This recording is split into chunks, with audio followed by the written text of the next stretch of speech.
Hi everybody, this is Dan Folkman, Community Rising, and yes, I'm over here at Wausau Grassroots. Kind of come up to the front here. We're going to get underway. So you heard it, the program is about to start, so It's not like church. enjoy this. You sit in front in political festivals because all the action is, of course, up front. And we're not passing the collection yet. So come on up. And thanks for being here. It's a little gloomy outside, but a lot of festivities and a lot of light inside. So I'm going to hand this over to, keep coming up, folks, thank you. Keep coming up. I'm going to hand this over to Josh, who's going to give a little welcome. A guy who's worked really hard to make this happen here in Wausau with his team of people, Josh Dirks.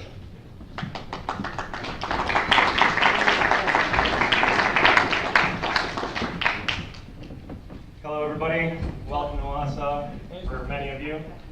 I haven't been at this for very long, but when this opportunity came up, I couldn't pass it up.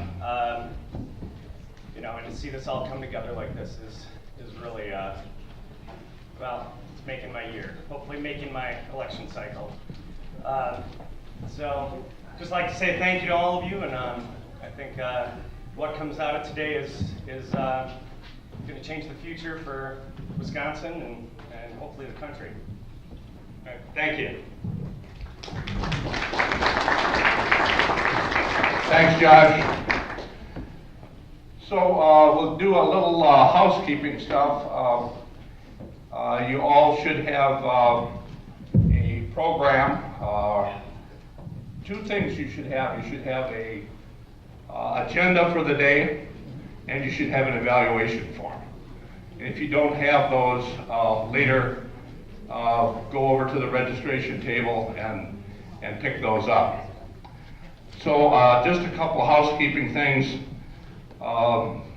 Everything is noted on your agenda for the schedule of the day. When it comes to lunch and dinner, those are going to be served in room A, which is the hallway to the right, and then a room that's back over in here. So at lunchtime and for dinner, you go to those areas. Restrooms are right over in that area also, in that hall. So that takes care of that. I also want to call to your attention that at the bottom of your agenda, which is the back page, the date at the bottom there is the date of the granddaddy of our Grassroots festivals, the 10th annual Wisconsin Grassroots Festival, which will be coming up on 24th of March in southern Wisconsin. So we're hoping that this festival here in Wausau may be replicated in the future. This is the first annual, so we're being optimistic. But we started down at Mesa Many, small town, 1,600 people. Now coming up on 10 years ago, and we had 125 people the first year, and just like we're having precip today, we had precip then, only it was snow. So yes, it's Wisconsin. So let's be optimistic and keep working for a better future, and that's what we're all about. So if you just can put on your calendars that 24th of March event. The focus of today will be multifaceted. We're going to do some work in the morning. We're going to talk about organizing by Senate district. And then we're going to talk about building the robust nature of the Wausau community. And then we're going to go into the various breakout sessions on all kinds of topics. We're going to have John Nichols give us a word. The Raging Grannies are going to give us a little entertainment. There's going to also be music at lunch for downstairs in the bar. Then there'll be more breakout sessions in the afternoon, and there will be some presentations on various groups in the area, and of course the keynoter is Dennis Kucinich, and I think it's his birthday either yesterday or today, so it's a happy birthday event. Tomorrow? Yes. Okay, tomorrow. So we're going to celebrate a birthday for him. So, and then we're going to end up with our gubernatorial speakers at the end of the day. And the only modification to the overall agenda is in the morning breakout sessions, Scott Witkoff has had to cancel. So you select another breakout session for that period of time. John, do you want to come up? And I want to thank the sponsors, especially the Labor Temple, who's worked really hard to make this event happen here. Their staff has been great, really wonderful people. You're going to have a nice lunch today. And also farmers have donated fresh produce for the salad this afternoon. We thank them for that. And John has a list of other sponsors. The Citizen Action team has donated money from the Wausau area chapter to support this event. We thank them. And John's got a list of other sponsors that he's going to introduce. Here you go, John. And John has worked really hard on this event for months, as well as a team of other WGN people, including Bob Krigo and others. So thanks, everybody.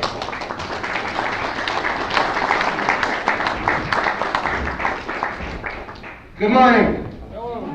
I am super charged to be here today. I can't wait to see Dennis Kucinich. I can't wait to see John Nichols. I can't wait to hear the gubernatorial, you know those people. I can't wait to hear them speak. But first of all, I'm going to say and ask for afterwards, after I'm through the list, a round of applause for these sponsors for helping us put this on today. So, starting with Intermission Bar, we'd like to reach out and say thank you for their help. The Farmers Union for helping us find the farmers to have the fresh produce. And the farmers, of course, for donating it to our cause. DeForest Windsor Area Grassroots for donating. Citizens Action, of course, as Nate has said.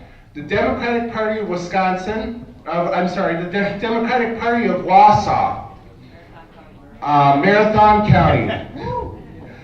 Joel Lewis for his donation. Josh Dirks. Marilyn Aguilar, and if anybody wants to know who she is, she's my aunt. Theone Stanley, who is my mother. The Wausau Grassroots Network. And special thanks to our lovely ladies, the Raging Grannies. And tonight, before our entertainment center, we will announce these again and thank them once more. And if you'd like to donate and be on our list, you could be on the sponsors list. Any donation would be appreciated, and I thank everybody for coming. And I will now go through the tabling. So I kind of lost track, but I can tell you that we have the Wausau Grassroots Network here, and next to them is the DeForest Windsor Area Grassroots, which is my group, which I'm proud to say that our members came up here grudgingly, but they're here. No, they came up willingly. United to Amend, and we have Andy Gronick over here. We have Our Wisconsin Revolution. We have Mike McCabe. We have. I'm going to let the people who I have not mentioned shout out because I forgot all the tables. There's so many of them. So let's start with the table by United to Amend. It's AAUW. American Association for University Women. We're fighting for women and service. We have Middle Wisconsin and Powers, which is people of Wisconsin early retirement, I believe, retirement system. Then we have, okay, so who's next over there to AAUW? Over here? Yes. This is UW-Madison, UW Extension. We're trying to make visible the work of seniors and elders in the state. So if you got a story to tell, we'd love to hear it. Awesome. I'd also like to thank Earl. Ingram. Sorry, Earl Ingram. He will be recording for the Devil's Advocate and doing some just journal radio program. Thank you, Nate. So after the Mike McCabe table. Committee to elect David Gorski in the 72nd Assembly District. That'd be me.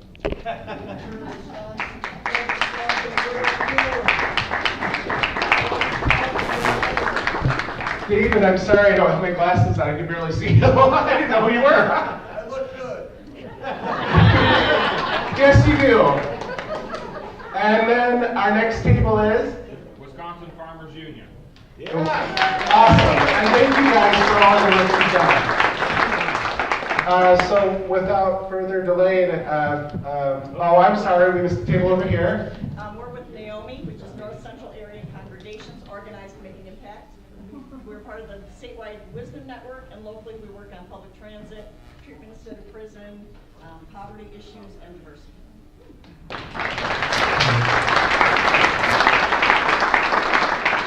And over there in that corner, there's buttons to be bought from our group, so please take a look over at the DeWayne table, the DeForest Woods Area Grassroots table. Just putting in a plug. Last thing I'm going to say is thank you all for coming, and I am supercharged, so thank you. And I'm going to... I just wanted to say that next to Naomi is the Citizen Action of Wisconsin North Central Organizing Co-op.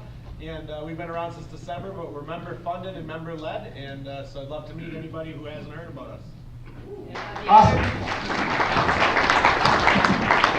the other side of Naomi is the Marathon County Democratic Party. Yes, I'm sorry.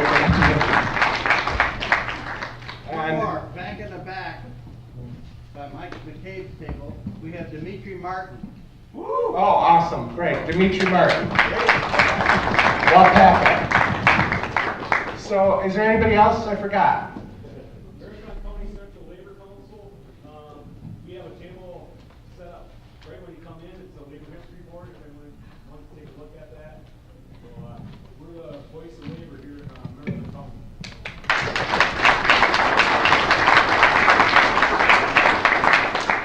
And we would like to thank, of course, the Labor Temple for allowing us to have a venue here and for helping us. They have volunteered. They have given us every thing we could ask for. So I can tell you, if you're planning on having an event in Wausau, I would choose the Wausau Labor Temple again. Thank you. Yeah. Thank you, John. Okay, to keep moving along, the next item on our agenda is talking about the Power Up strategy. And the Power Up strategy is a strategy implemented by the Rural Caucus, as the banner indicates. We've been working on this idea for several years, but we've actually implemented the strategy since the 1st of June.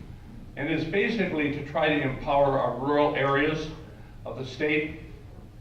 As you know, Wisconsin has a large rural area, as many states do. And as you know, the map of Wisconsin has turned progressively red in rural areas.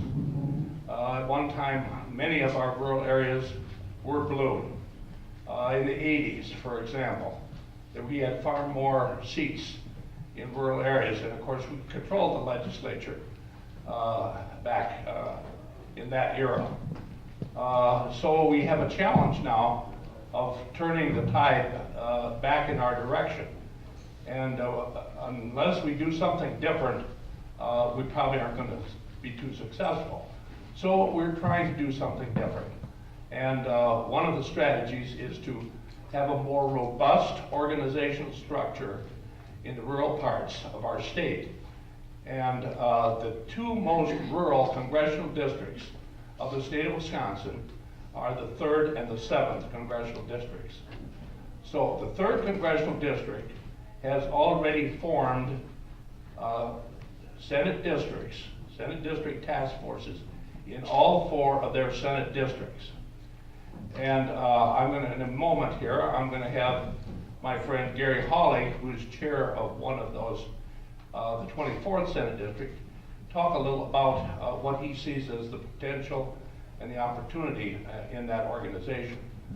But just to give you a little more introduction, the idea behind this is to provide a platform where the county parties can come together, and there's roughly 5 or 6 county parties in each Senate district.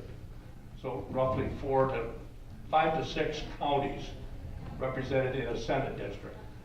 And county parties in rural parts of the state are pretty fragile, because typically they're pretty fragile. But there are stars, there's star counties, like Gary represents one of them, Portage County. They've been strong for years. However, that doesn't always translate over into strength in the rest of that district. So we're trying to figure out a way to help translate some of that energy in the Portage County type parties, the Eau Claire County parties, the La Crosse County party. Those stars, we're trying to figure out how to partner them with the other county parties in their Senate district to have a more robust structure. Also, these are kind of independent structures, so they can go out and recruit allies of groups such as the Our Revolution people or whoever else is willing to come in and meet and work together, environmental groups or whatever. So we can have a platform for all of the progressive energy to come together and build a collaborative effort in these Senate districts. So I'm going to turn this over to Gary here and let him say a few words about his experience in working on this project and his sense of the vision for the future. My friend Gary Hawley. Thank you, Gary. Good morning. I'm Gary Hawley. It's Hawley. It's wrong in the agenda, but I want to thank Nate for giving me 1 hour and 45 minutes, or 2, and I decided to take the 2 minutes, so thank you. I'm co-chair of the Portage County Democratic Party, and we got together about 4 months ago with Portage, Adams, Wood, Waushara, and Monroe County, and we sat down and had a discussion. Decided that we'd have these every month, and one of the things we got together, and Portage County has a good painting system, and we get a template. It costs about $125, but we put out 150 signs, 4x4 signs every election, and these other counties that are smaller counties, we're going to share with them, so they can paint some signs, so they don't have to spend $125 for a template. By getting together with the county parties, we lost Senator Lassa in the last election, and that was right in Portage County. She won by 2,000, but we lost in the rural area. The new area, because of the redistricting, we lost. She lost in there. So I don't like having a Republican senator. So I want to make sure we still got a few more years, but we want to show whoever the candidate is that the county chairs are ready to work with our candidate. It's a team, and this is what it should be, is a team. We're getting together. Some of these are brand new chairs that have never ran a party before, and they need a little help. And even as a 21-year member, chair of Portage County, I still need help. So I want to thank Nate for coming to every one of our meetings and helping us move along. We're really moving along now. So I don't know what else you want me to say, but thank you. Thank you. Thanks, Gary. So you can see there's a lot of energy in Gary's approach, and we need all the energy we can get, right? So, thank you. Moving on, I want to talk a little about the next Senate district, which we want to try to form and get energized, and that is in the most rural congressional district of the state, the 7th. And we are pleased to have chairs from one of those key Senate districts represented here today, and that's the 29th. And the 29th Senate district, of course, because of the genius of the redistricting that the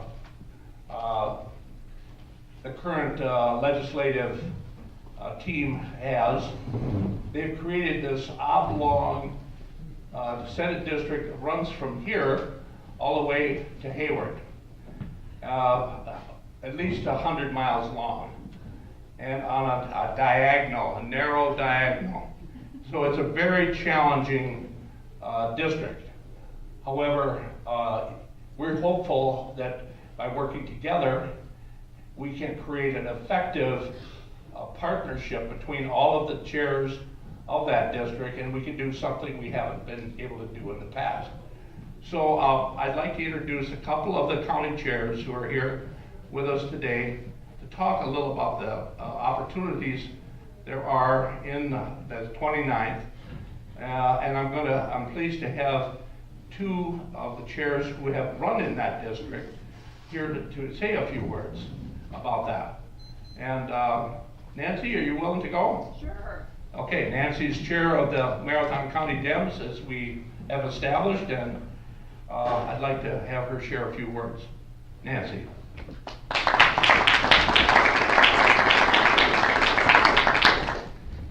Running for public office can be one of the most gratifying things you can do, and it can also be one of the loneliest things you do, because it usually turns out that you and your core group of people are what's really pushing you forward.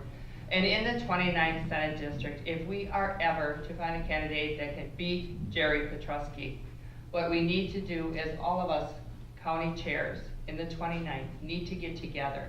We need to pool our resources to make sure, I mean, as rural as it is, that our candidate has all the resources they need, that it has people that can go out there for them, do the doors, get the signs out, like Gary had said as well, painting the signs. I know the last time when I ran for the 86, we had my signs out, I think, by the time the ground thawed, and it still didn't help.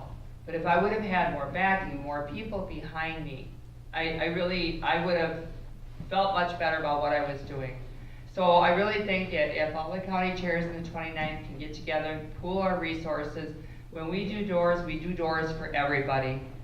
You do it for your Senate, do it for your assembly, all the way down the line. You should be having everybody's information with you. So, and I'm hoping we can do that going forward. Thank you. Thank you, Nancy. Next, I'd like to have a word from Paul Demain. Paul hails from the Hayward area, and you know he is a very active media person in the Indian Country News Service, and a great advocate for energetic leadership in our North Woods. Paul. Thank you, Nate. Over the course of the last couple of weeks, I've been contacted by a couple people about the Grassroots Festival here today, and I realized once I got here to look at the agenda that The reason there's been some confusion is that I'm both on this panel and the next one, so I'm really overly prepared for the next panel, but I jotted some notes down as that I think will shine a little bit of light on a few of the things that Nate and other people here have talked about. I was a Senate candidate against Senator Petrowski in the last term, and I'm looking forward to see and help out whoever emerges as a candidate against him in this next term, and to help him as best I can. So my suggestion is what I think a lot of people are doing here and have been talking about the last couple months. We really need to go out as the Democratic Party and reach out to all those organizations in our community that have those interests. And if we need to take the time to actually chart what that might look like in terms of common interest. I know that I was at a couple of conferences recently on restorative justice in the judicial system, because so many counties are overburdened with crime and trying to deal with the number of inmates they have in jail and budgets and everything else. But the discussion kind of emerged out of here, which is similar to many conflict resolution, and that is sitting down and having a meal with someone, sitting down and having coffee with someone and trying to chart what our mutual interests are. And most of the time we find that we start envisioning what the future might be like for our children and grandchildren, that we find the most common denominators. In the indigenous community, most of the tribal politicians are charged with legislating for the 7th generation.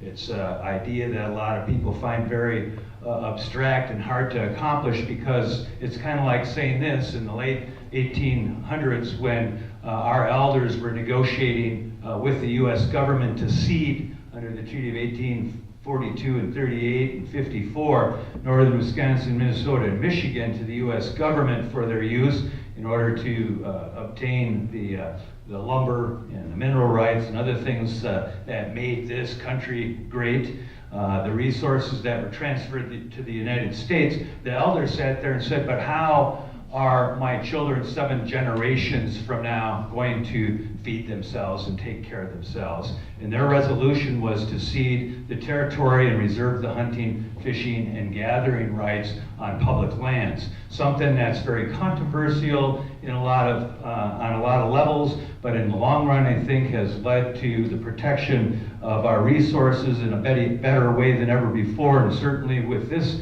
administration in power, we now have an entity in Great Lakes Indian Fish and Wildlife Commission that counters, or in fact may perhaps have replaced the DNR and their lack of management of water and the deer herd and all the other issues that we've seen in the last couple legislative sessions, high capacity wells, the regulation of runoff, CAFOs, and all those issues. I think that in some extent a lot of us fear will only degrade the environment of northern Wisconsin.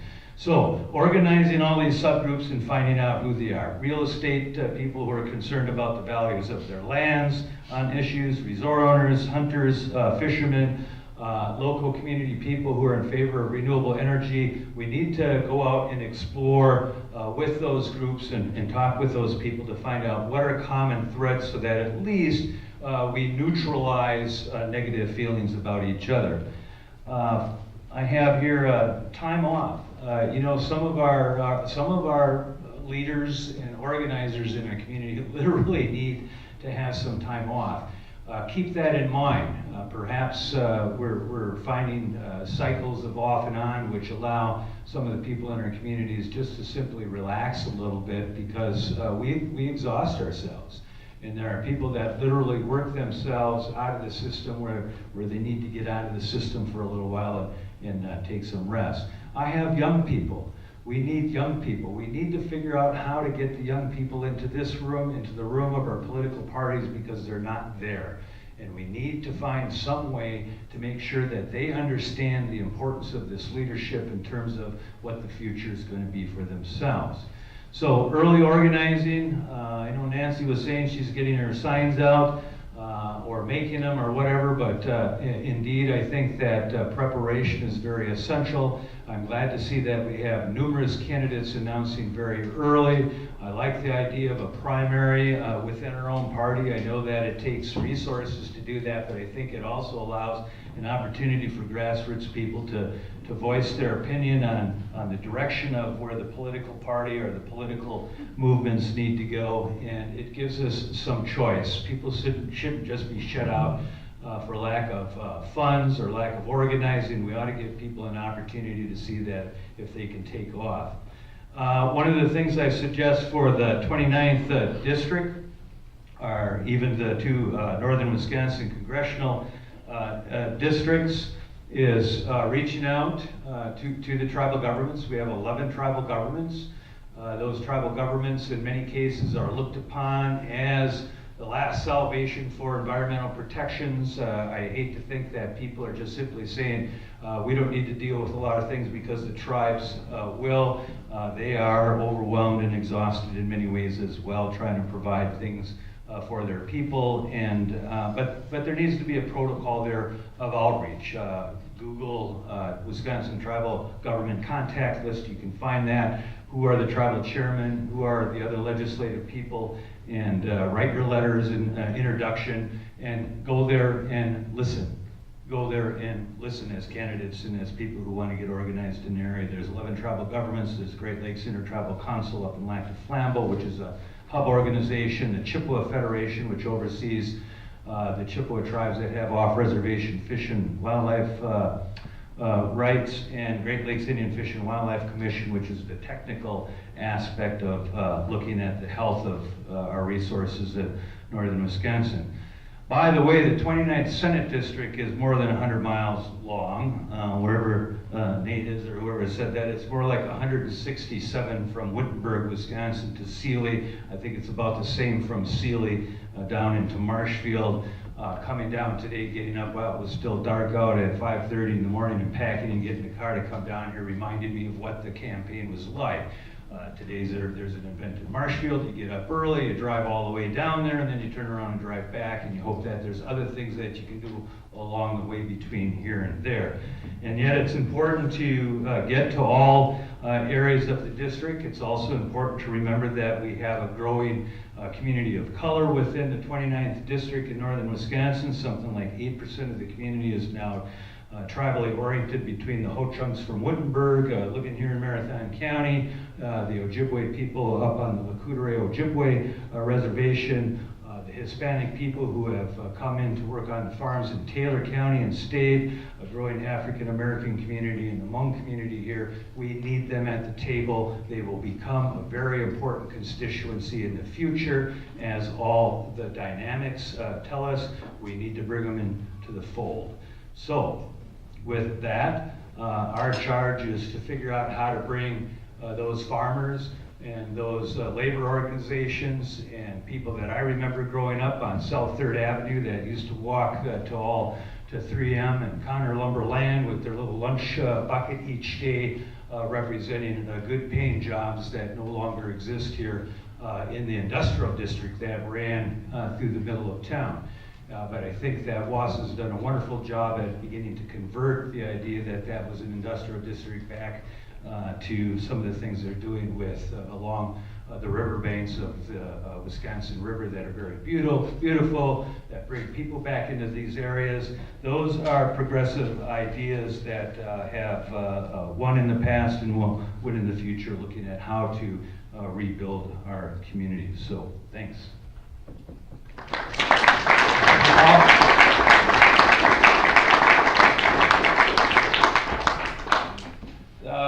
Next, I just want to reinforce that you can see that Paul has been thinking about this stuff a long time, and my friend Waldo, who's sitting up here in front, those guys have worked together up there in the Hayward area in the Sawyer County, and they've done a really great job of bringing together the whole community. And it's exemplary what you guys have done, and we need to use that as a model of bringing communities together. And it's based on our commitment. None of this stuff is easy, and we delude ourselves if we think that any of this organizational stuff can be done on the cheap or on the easy. Particularly, we will never be able to match dollar for dollar our opponents. So we need to figure a more creative way to try to match them. And we do have the numbers of people on our side. Our problem is, how do we energize them? How do we organize them? How do we make them an effective force? And that's what this 29th Senate District idea is about, and what grassroots energy around the state is about, and what community organizing is about. And so all of us need to be strategic in the way we do things. It's not enough just to, energize and have an event that doesn't really have a strategic element to it.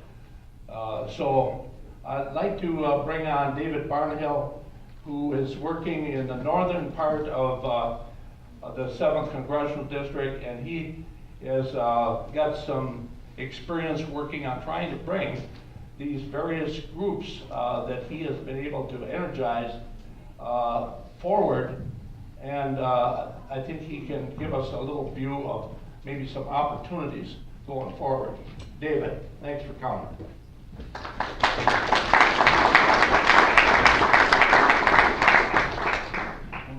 How's the microphone? I get blasted when I'm sitting over there. Is this okay? What's that? Hearing you great back here. All right. My wife never does, so this is good to get this. So, who am I? I'm the outlier here. I'm up north in Oneida and Vilas counties. I'm the local leader of the chapter, Northwoods chapter of our Wisconsin Revolution, and also Citizens Climate Lobby. Nate asked me to speak to the challenges of organizing in a rural area, and the first thing that came to mind was we're so damn spread out. Our Wisconsin Revolution Northwoods chapter draws from people from 6 different counties. And so how do you keep people engaged when they're so spread out like that? I mean, if they have to drive over an hour to come to meetings, they're not as likely to come to meetings.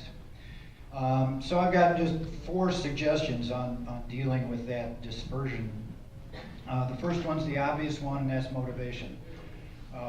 They got to know it's really bad. All they have to do is look at the news so they know that. But you have to present a very clear sense of visions and values and possibilities. Whatever group you're working with, if you can present that, then you can help keep those people connected. The second, as many people note, there's no substitute for personal contact. So if somebody lives an hour north of you, or an hour west of you, or southeast of you, maintaining some kind of personal contact with them is going to maximize the chance that they will keep going and be interested in what your group's doing. And third, is very important, is to provide them action opportunities that they don't need to come to a meeting for. So even if they say, I just can't come to a meeting, you can say, well, here's 3 different kinds of actions that you can do to be an active and productive part of this group. And if they feel that way, then they're going to be more likely to be a part of the group and be active. And then finally, one thing to think about is local cells. For instance, I'm up in the Minocqua area. An hour west of us is Park Falls. They're considering, and they have a small cluster of people that are interested in this. So instead of trying to get them to come to all of our meetings, help them form a small cell, and then that can be a mini group that is part of your larger group. And that way they're not feeling so alone, they're feeling more connected. And then you can go out and visit that local cell to keep things going. So those are just a few ways that we can try to overcome that geographic dispersion. Another main point I wanted to make, actually Paul made, and I just want to pick up on that. If I was to lead a Senate district organizing group, the first thing I would do is I would go out and create a list of all the progressive organizations, environmental organizations, and so on down the line. and make contact with them. You already have people who are engaged, you already have a structure out there. If you're going to be building a robust network, connect with what robust networks are already out there. And you go to them, don't wait for them to come to you. One of the things I would really emphasize is casting a wide net on this. I mean, if I was to set up a Senate district power up, I'd go obviously to something like our Wisconsin Revolution or Citizen Action, but also other kinds of groups. Citizens Climate Lobby, for instance, is a robustly nonpartisan group. They do not get involved in elections. They are focused only on one issue, climate change, and one policy, carbon fee and dividend, and they try to appeal to conservatives. But by connecting with a group like that, you can start drawing in people that wouldn't come to our Wisconsin Revolution, for instance. So you want to be reaching out to groups that aren't traditionally identified as progressive, because that way you can expand the base of people you're connecting with. And then, as Paul mentioned, if you can find out similar concerns, in this case like climate change, then you can pull people in to take action and get votes. And then another thing, especially as far as organizing in rural areas, is to look for and try to cultivate local coalitions of progressive groups. So what Nate is talking about is at the Senate level. What we've done in the Oneida and Vilas County level is created a group called the Northwoods Alliance. And this is a loose coalition of about 18 different groups. It doesn't take a lot of time. We have a shared calendar of events, so we promote each other's events. We've got a shared email listserv. We meet about quarterly because everybody's out busy anyway, we don't have to meet.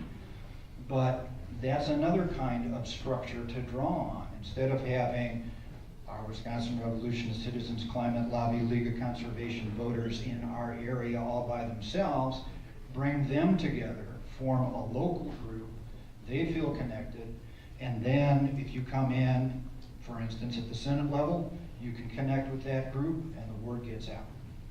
So there's various ways that you can plug into and draw from these progressive groups. But one final thing I think it's very important when you're connecting with other groups is you want to go to them and say, how can we help you?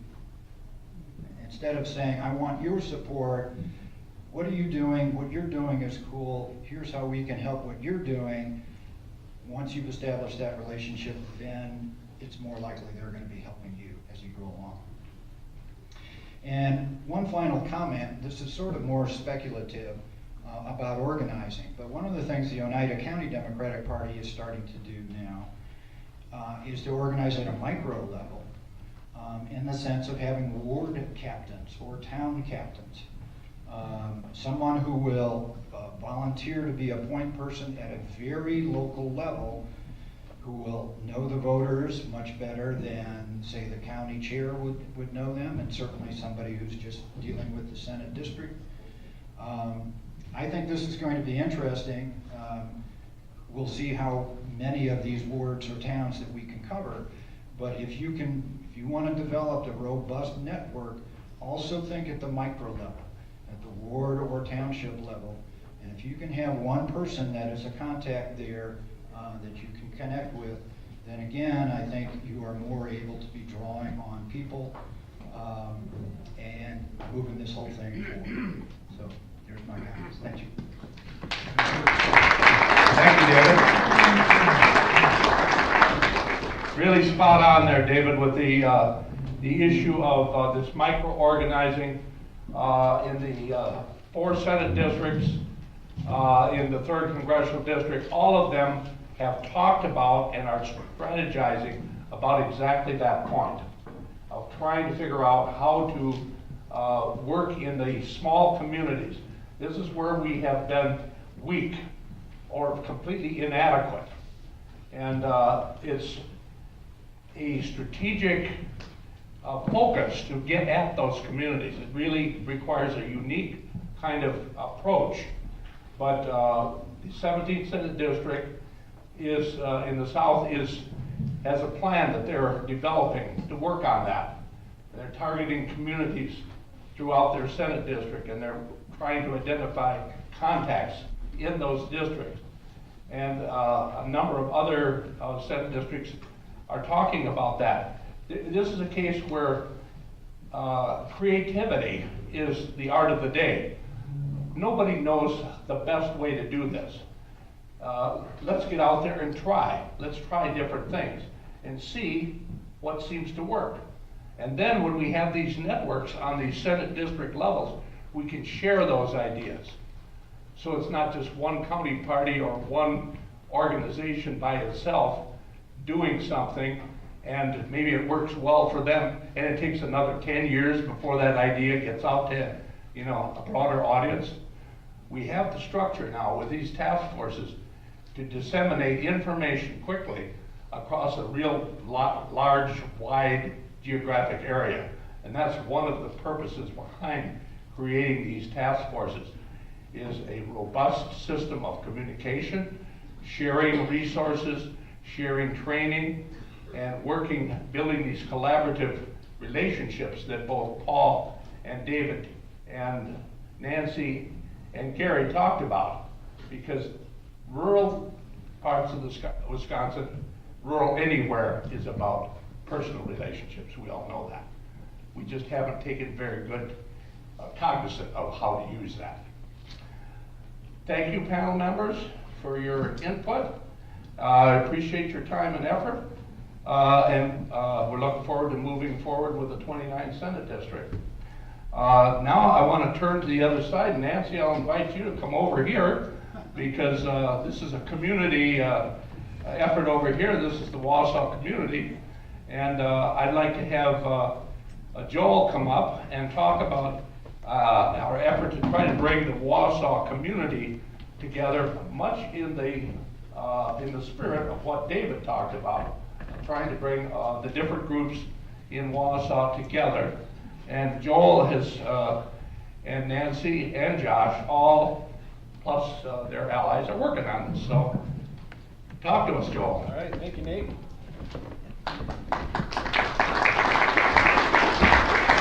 And before I get into my speech, I want to just lift up Josh Dirks, Nate Tim, John Stanley, and all of the folks that have really played an active role. Bob Krigo in making this happen.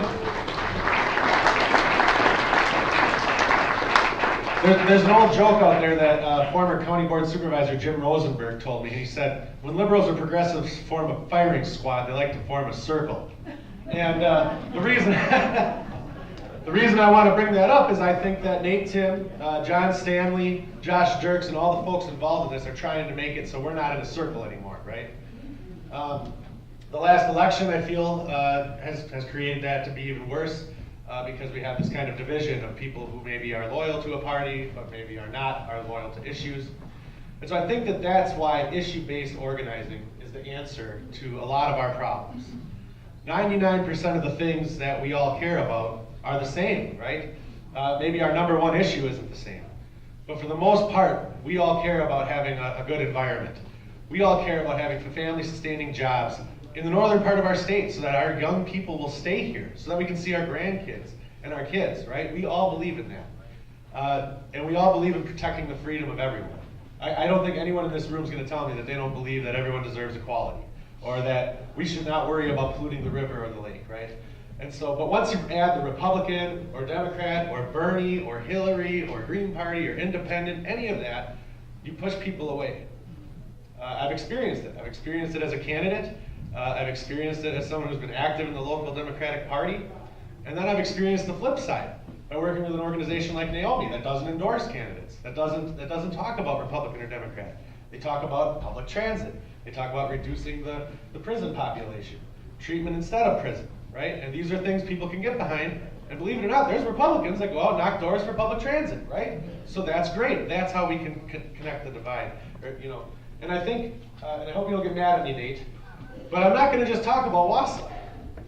Because when you get north of Point, Wausau is about where the most activity is politically that people are aware of in the news. And there's a reason for that. our media network is huge. So when we want to combat someone that's got millions of dollars, we want to go where we can get the most media so we can challenge them, right? So if they're going to tell us this healthcare replacement bill is great, and we know it's going to raise premiums by 30 to 60%, we want that message out there, and we want to get it out there as far as possible.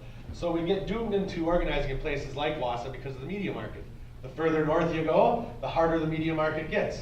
And in farther north Wisconsin, it's a Minnesota media market. So if you're a candidate and you're trying to get some of those folks up there, you got to try to work with Minnesota to get your message out. Or if you're an action group like Citizen Action, same thing. But David brought up the key. The key is meeting with people and listening to them. Paul also brought this up. And for those of you who don't know, I was in the congressional primary last year. And one of the big things that Paul told me that really, really rang true was go and listen. Don't tell them what you want to tell them. Go and hear what they have to say. And I was very well received once they knew that's why I was there. There was some resistance at first because they figured I was just going to tell them everything that I wanted them to hear. But that wasn't what I did. And it was because of people like Paul, people like Nancy, people like Dorothy Miller, who's in the room, Rita Pockel, who's back there, all of these folks, David Gorski, I met him back during that campaign. We all started to network. We started to reach out to people. We've got Sue Menzel in the crowd, Waldo Ask, all of these folks drove very far. And so that's what it is connecting and networking and finding those bridges where we can stand together on an issue.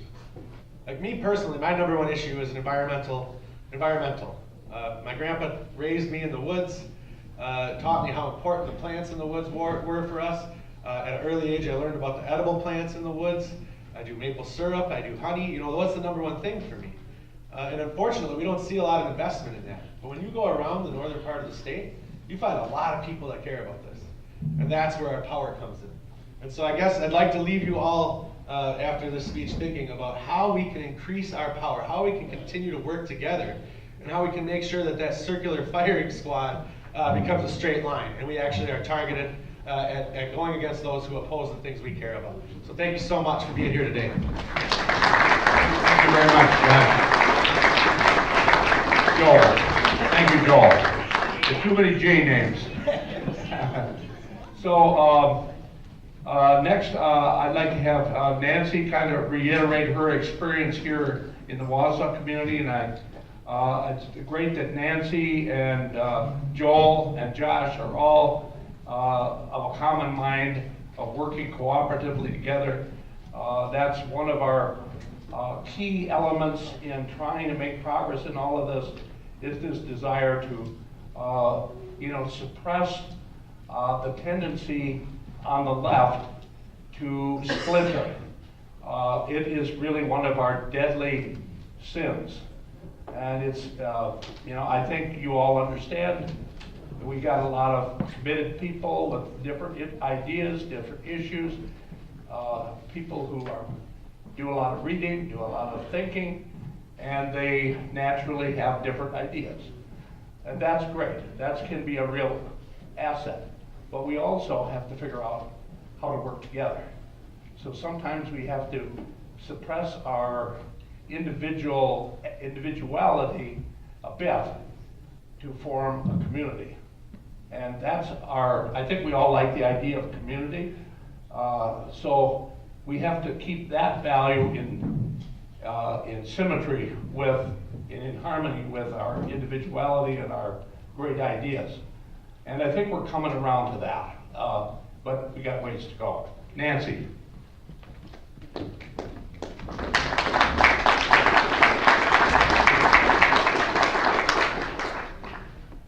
First of all, I want to mention that tomorrow morning there will be kind of a get-together over at the Democratic office on the corner of 3rd and Sherman. Anybody is invited to come. It's just going to be a brainstorming to see what worked today, what didn't work. So if you have any input, tomorrow morning at 9:30. We will have coffee and some brunchy items, and we invite anybody and everybody to attend that. You're being the chair of the Democratic Party in a time where Democrats are really taking a lot of bashing. I find myself being more involved than ever in issues, as Joel had said. And I like to think of our local Democrats as being the hub. We put out a lot of the information that you need to all the different groups that are out there. We're all working for the same goals, be it Citizen Action, be it Marathon County Labor Council, be it get the money out of politics. Group in the Democratic Party also belongs to a lot of issue-based things, and we're all, like, I think, wearing ourselves pretty thin lately too. I would really like to say this last year, what I saw was a lot of young people coming forward with the Bernie campaign, and we managed to snare a few of them that stayed with us, and we'd like to see even more, because we want you to know that what the young people think, that this is important. As Paul had earlier said about generations ahead, a lot of us are getting a little older, I don't want to admit that, but we need to pass the torch on and get people involved and get them to run for public office. It's the only way we're going to change things. And just to really stay engaged. And we call our local party the Marathon County Democrats and Friends, because a lot of people don't care to join, they don't want to be labeled. But I think it's very important that we get every one of those issues out there and that we all work on them together. Like Joel said, let's go in a straight line, let's go forward, and let's get this done. Thank you.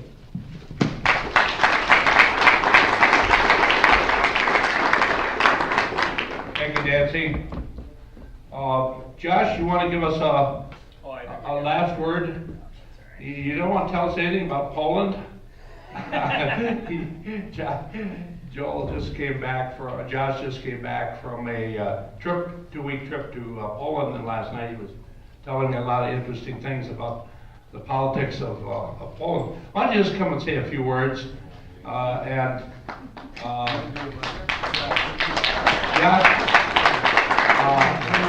We see, he's not real ready to jump up here and grab this microphone, and I really respect that, because he's a guy who does a lot of thinking. He does a lot of work that's, kind of below the radar, and those are the kinds of people that many of us have been throughout our lives, and there are many of us who are out there, and we need a whole new kind of style to reach out to those folks. So Josh is right on the front line of that work. And I thank you for all the work you put in to make this possible here, Josh. Give us a few words. All right.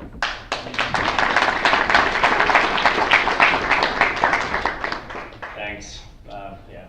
As Nate said, I'm usually behind the scenes. I like facilitating things like this, meeting a lot of great people. And like Nate said, I just got back from Europe and saw a lot of very interesting things. Coming off of a subway and almost being run over by legions of bikes on their way to work.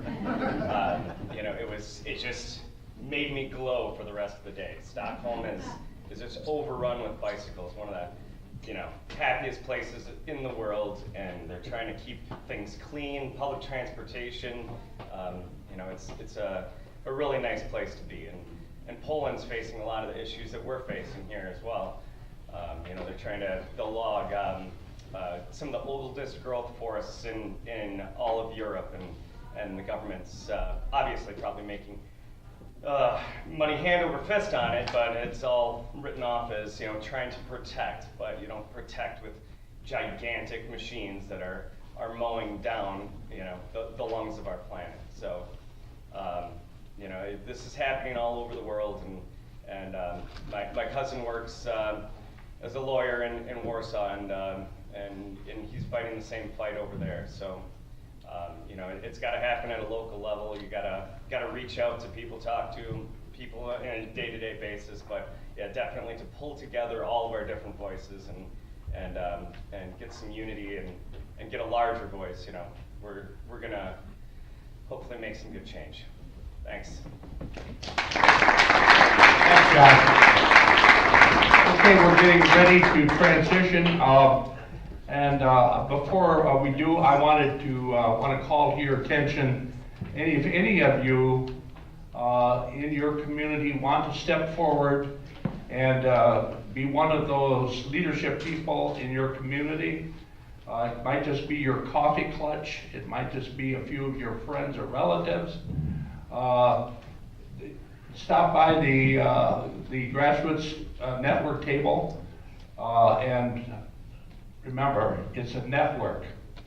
It's really open to people of all different issues and persuasions. It's a matter of a way to get people organized to take action on behalf of their community. And there's a place over there where you could sign up to be part of the network. We're a non-member organization, so you're not going to get asked for $2, $3, $5 every week, every other week. We don't do that, period. We raise our own money other ways. So you will not be asked to donate money. We want to just communicate with you, and if you're willing to be a community organizer where you live, sign up on the sign-up sheet over there. Is a form where you can fill out to be engaged in Wisconsin Grassroots Network. Or just go and do that work in your community. If you want to be connected with others through the network, that invitation's out there. Okay, so we're going to break in a few minutes, and just to give you the outline here again, we're going to have the Wausau Area Community Network right here in this end of the room. The environmental group is going to be on the other end of this room. The as I said before, the messaging is not meeting, so that will not be taking place this morning. The multicultural group will be in the bar area downstairs, and then downstairs also in room 13, a separate room down there, Adam Grabsky and Kent Hall. Kent Hall is the sign guy from Portage County, has done amazing things with signs. They're going to talk about signage, and that's important in rural Wisconsin because that is a way that we can get our message out there, and each community can do a lot by working cooperatively on that project. So that's our answer. That's one of our answers to big media signage. And I think Ken puts out like 200 plus signs per cycle. So, and there's all other kinds of signs, messaging signs, etc. So, any specific question on anybody's mind? Yeah, Nate, the schedule says that the multicultural event is in room A upstairs. Okay, room A is around the corner over here. So, maybe I'm working off, I'm sorry. We've got two agendas here, so let me get on the right one here, because if it says A, then that's the one upstairs. It was a change that I wasn't catching up with. Thank you for alerting us to that. That's right.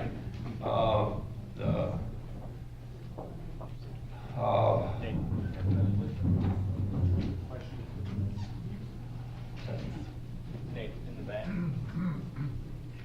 Yeah, another question? Adam. I just wanted to say, if anyone has trouble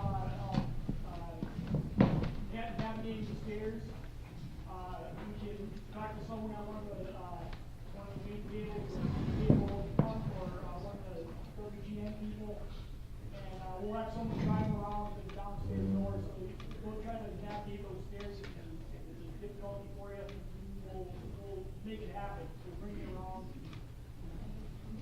Okay, do you get that? If somebody needs help because of the stairs, just talk to the people at the table out here, and we'll bring a car up and drive you back down to the lower level. Oshie. Quick question. None of your speakers mentioned anything about the Central Party, the Democratic Party, which really is going to move that central, people who are on the borderline. Unless the party makes a stand for rural people, I don't think it's going to work. I don't think we're going to win. Yes, we What's have. the party doing? Anything? This is going to be a long-term project. There is work going on. The party, as you know, has 5 or 6 organizers working around the state of Wisconsin. Martha's going to be here this afternoon, and David Bone, and you can ask them any questions you have. We are trying our best with the Rural Caucus to collaborate with those folks. But this is a long-term problem, Oshie. From the DNC at the national level, they have, since Howard Dean, there has been a decline in the national effort to support rural organizing. There is, at this time, I have been told by sources close to the DNC, there is no professional staff committed to rural organizing. That's a tragedy. So folks like you and me and all the rest of us who care about rural issues, we gotta lean on that. We gotta lean on our DNC representatives to fight for that. And it's not gonna happen if we don't push on it. Yes, sir? I'm saying, why aren't we leaning on the Democratic Party of Wisconsin? Exactly, we're gonna lean on everybody. Yeah, and that's what we're trying to do. That's what we're trying to do. Yes, Dorothy? I've been in the middle of this for a long time, and I think you can believe that the coordinated campaign is going to be focused on Tammy Baldwin campaign, the governor's campaign, and the attorney general campaign. And that will be their focus. They may focus on the 85th district, which is Wausau, because they believe that we can win that. The rest of us need to organize in the form of a coordinated county campaign, where we work together with our county chairs, and we write our own list, and we write our own script, and we get out there and do the rural area, because I think it's up to us. And when we go, we'll take our handouts for the coordinated campaign, but we cannot count on them doing the job we're going to have to do. There was somebody else, I think, had a hand up, Abby. And then I got a hand over here. I just want to say quick, I just got elected to the DeForest Village Board, and I'm sharing that because it's a wonderful experience. I love campaigning, I love being in elected office right now, so I recommend it to anybody. And if anybody wants to approach me to, you know, just to hear how my first few months are going, or advice or anything, it's just been an absolutely wonderful experience, best experience of my life. Besides Thank you for running.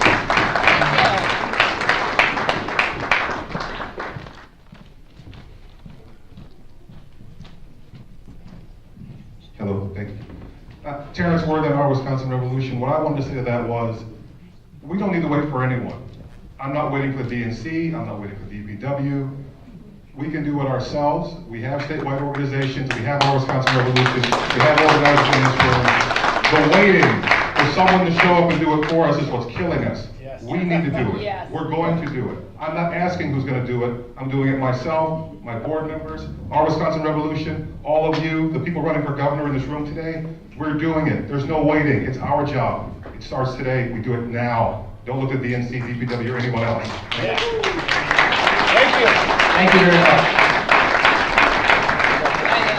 I would like to add to that what Dorothy had said, and you had put that so well, saying not waiting for anybody. I know, having ran for public office, really trying to count on a coordinated campaign, and I really didn't want to bash anybody here, but our coordinated campaign came in last time, and they took out presidential stuff, they took out stuff for Russ, and the rest of us down the line were forgotten. And that's what I meant when I had earlier said that, you know, when we go out there, everybody's materials should be going out there with us. And that was something I noticed when I was doing doors.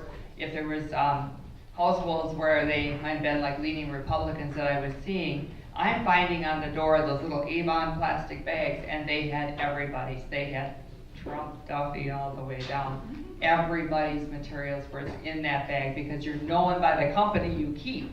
So, you know, maybe they never had heard of John Spiros, but I mean, if he's in there with Trump and he's in there with Sean Duffy, well, he must be a good guy. And I do think it's something that we as Democrats or as grassroots need to start doing, is putting everybody forward. Okay, I just want to follow up. Well, my comments were that anybody should be waiting. I'm not talking about that at all. This project over here, this Power Up project, that's on our own. We're taking the initiative to do that. Rural Caucus and the people who are engaging in that. And I agree with you completely. We've got to take action, and that's what we're doing. This Power Up project is a separate project. It's an ad hoc project, and the goal is to accomplish the objectives you guys are talking about.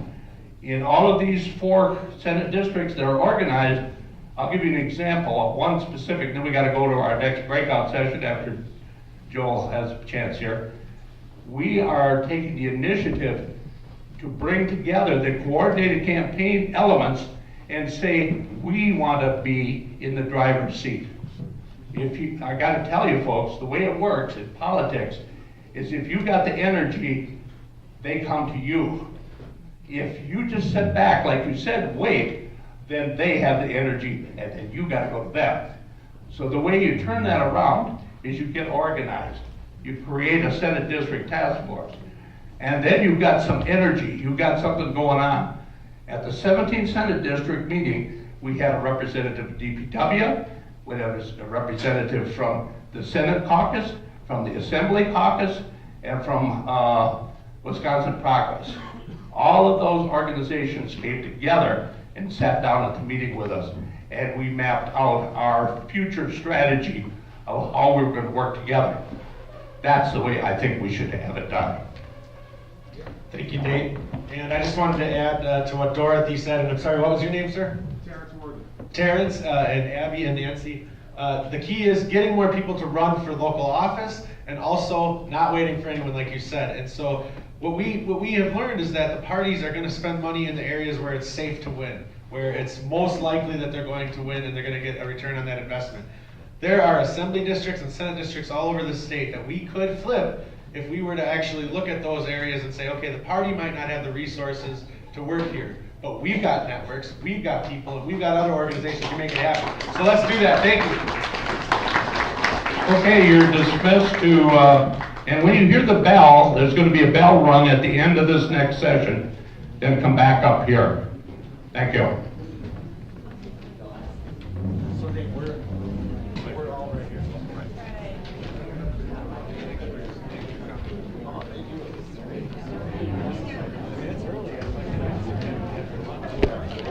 All right, folks. I'm telling you, there's a lot of energy here and there's a lot of concern in terms of how do we organize and not wait for somebody to save us, but how do we get off and start putting all the strategies together that'll bring out the vote. And I think everybody's focusing on 2018. But I'm telling you, folks, this was a really good session. And so I hope you have been watching it. If you're watching this at a later time, go back and rerun this section and listen to what's being said, and then share this with your friends and comment on this. I think I'm going to be doing something like some refining on this presentation in the near future and figuring out how to get snippets out of this program and others in a way that will stimulate conversation and the like on our Facebook page, on our YouTube page, and the like. So with that, I'm going to turn this off and make my way to one of the panel presentations, and then I'll be turning the broadcast back on. Thank you very much.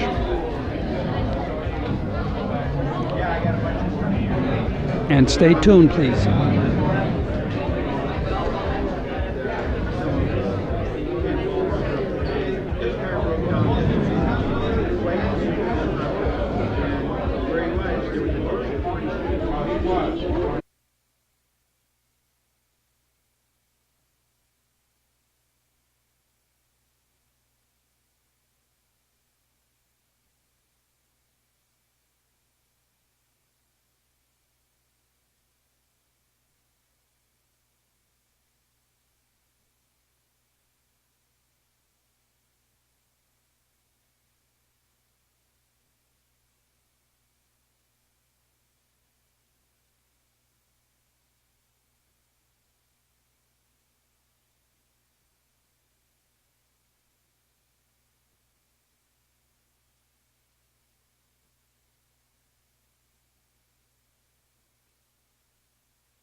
organizing in communities of color.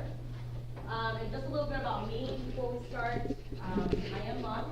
I was born and raised in Wausau. I'm the oldest of 6 children in my family, and I lived in Milwaukee for about 4 years when I went to school, and then I boomeranged back to Wausau. I was never a member of student council or anything like that when I was in school. I was politically aware, but I was never politically active until the beginning of this year. And that's the one thing I can thank Trump for, is bringing me to all the people that I've met since 2017. And maybe some of you have experienced the same since the beginning of the year. So I could go on, but let's get this party started. And let's have our panelists introduce themselves. Please state your name.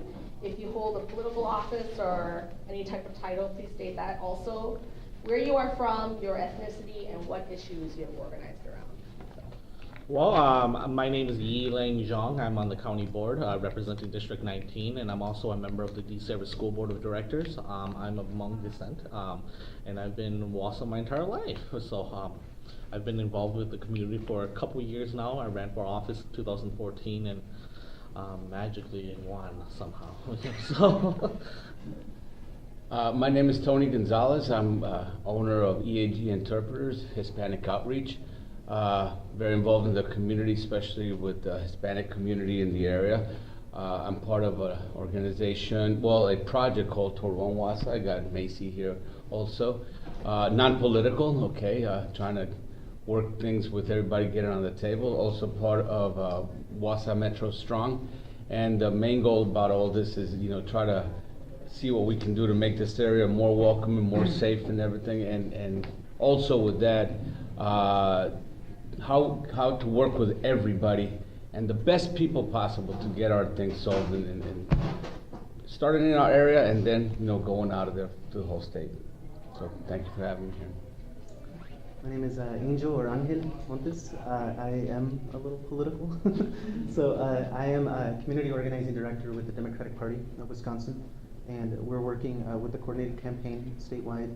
And part of the work that I do, which is Martha Lanning's vision, our chair for the Democratic Party, is reaching out to diverse communities across the state and making our action teams that we're creating everywhere, including here in Wausau, represent the communities they serve. So that's what I'll be speaking to today. I'm Dawn Limo Chigoni and my husband, Art Chigoni. We have been involved for the past 20 years with a Call for Peace drum and dance company that's traveled around the world representing 7 or 8 cultures of the world. Basically our message through drums and dance has been that all things are interconnected, and our mission and what we've been doing also two kinds of things, an educational component in schools and conferences, but we've also involved ourselves somewhat in a political stance that has to do with an event that took place in a book written now about the Cowboy Indian Alliance, Unlikely Alliances. So we're just developing the imagery of a Cowgirl Indian Alliance. So a book has been written about alliances across the country that involve Indian and non-Indian people. My name is Art Chigoni, and I want to welcome you to my country.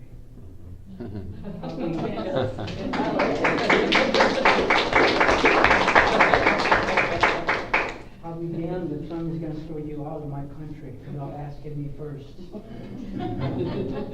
When Columbus came over, we should have thrown him out. And I think right then and there, and then Monday, it should be. I was thinking, well, if they want to celebrate diversity and stuff, so you want to ignore us, well, then you can give us free gas on that day and free items and all this stuff that we weren't a tribute to. But anyways, we have 11 tribes here in Wisconsin, and I don't agree, myself, I don't agree with what the governor is doing by having this Foxconn, it's got the last name Khan, giving them rights to and not come to Wisconsin without asking the people about what they want and what they see fit. So I think that it's a bunch of BS. So I think they've overrun their rulings and stuff and slapped us as citizens of Wisconsin in the face and disrespected us. And I think it's time we stop that. And and I'm glad that we have such a great panel here of people. Diversity. It should have been like this all the way along. Our native and non-native voices should have been heard, and not silenced. And I'm glad that I'm with this great panel of speakers and people here, and we're going to make our voices heard very loud and proud, to let people know that we're not going to sit down and take it anymore. We want to be heard, we want to be respected and not disrespected. Thank you. All right, thank you. Okay, so to facilitate this, my first question for the organizers are, when you're organizing locally and with your respective communities, what is the most or what are the most difficult obstacles to deal with? And especially when you're dealing not just within your community, but outside of your community too, with local government and maybe even state government, what are those obstacles and how do you get over them? So whoever wants to start. I'll start on that one. With the Hispanic community, obviously the numbers that we have around this area, a lot of them are undocumented. So obviously it's very hard to assemble them and get them in one place. They have their opinions and everything. So that is the biggest challenge. However, it is a hugely important group to reach out and contact, and especially now, we're talking about second, third generation already. Their children are already eligible to vote. But as we were talking there earlier, how do we get young people into getting interested? Because if parents didn't have interest to start with and they were actually turned off by politics, the children more than likely don't really care what goes on, but they really don't know how much it does affect them. So that is the biggest challenge. They're undocumented. And also you got to think of the fact that a good number of them are married to Americans, born Americans or citizens of the United States that can vote. And they usually have no clue what's going on in the political environment. So it's very hard to convince them and to make them realize how much this is affecting them and how much, even in we've had elections right here, the 86th Assembly a few years back, Mandy Wright, the margin was only 85 votes. Yep. So at that point, this small Hispanic community, guess what? We have an influence. We can make a difference.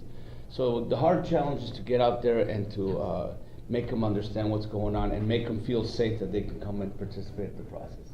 Are there certain ways that you found out that can help you get over that? Food.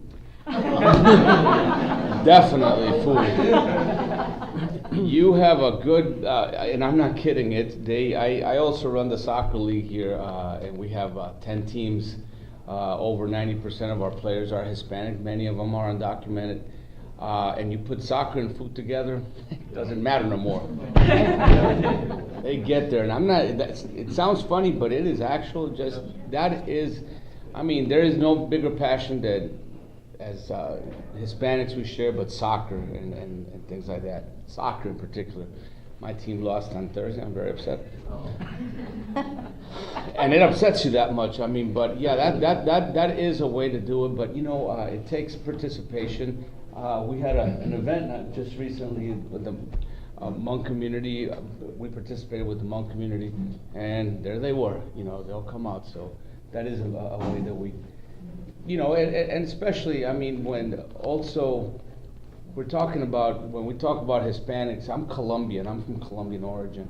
The majority here are from Mexican origin, and we also one of the big challenges too is that you have a pretty marked tier of social class, if you want to put it that way.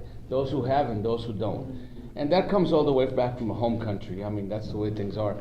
How do we get the higher class to start having heart for their fellow Latin Americans or Hispanics also? and participate in this whole process. So that is the challenge, to get them all together towards a common goal.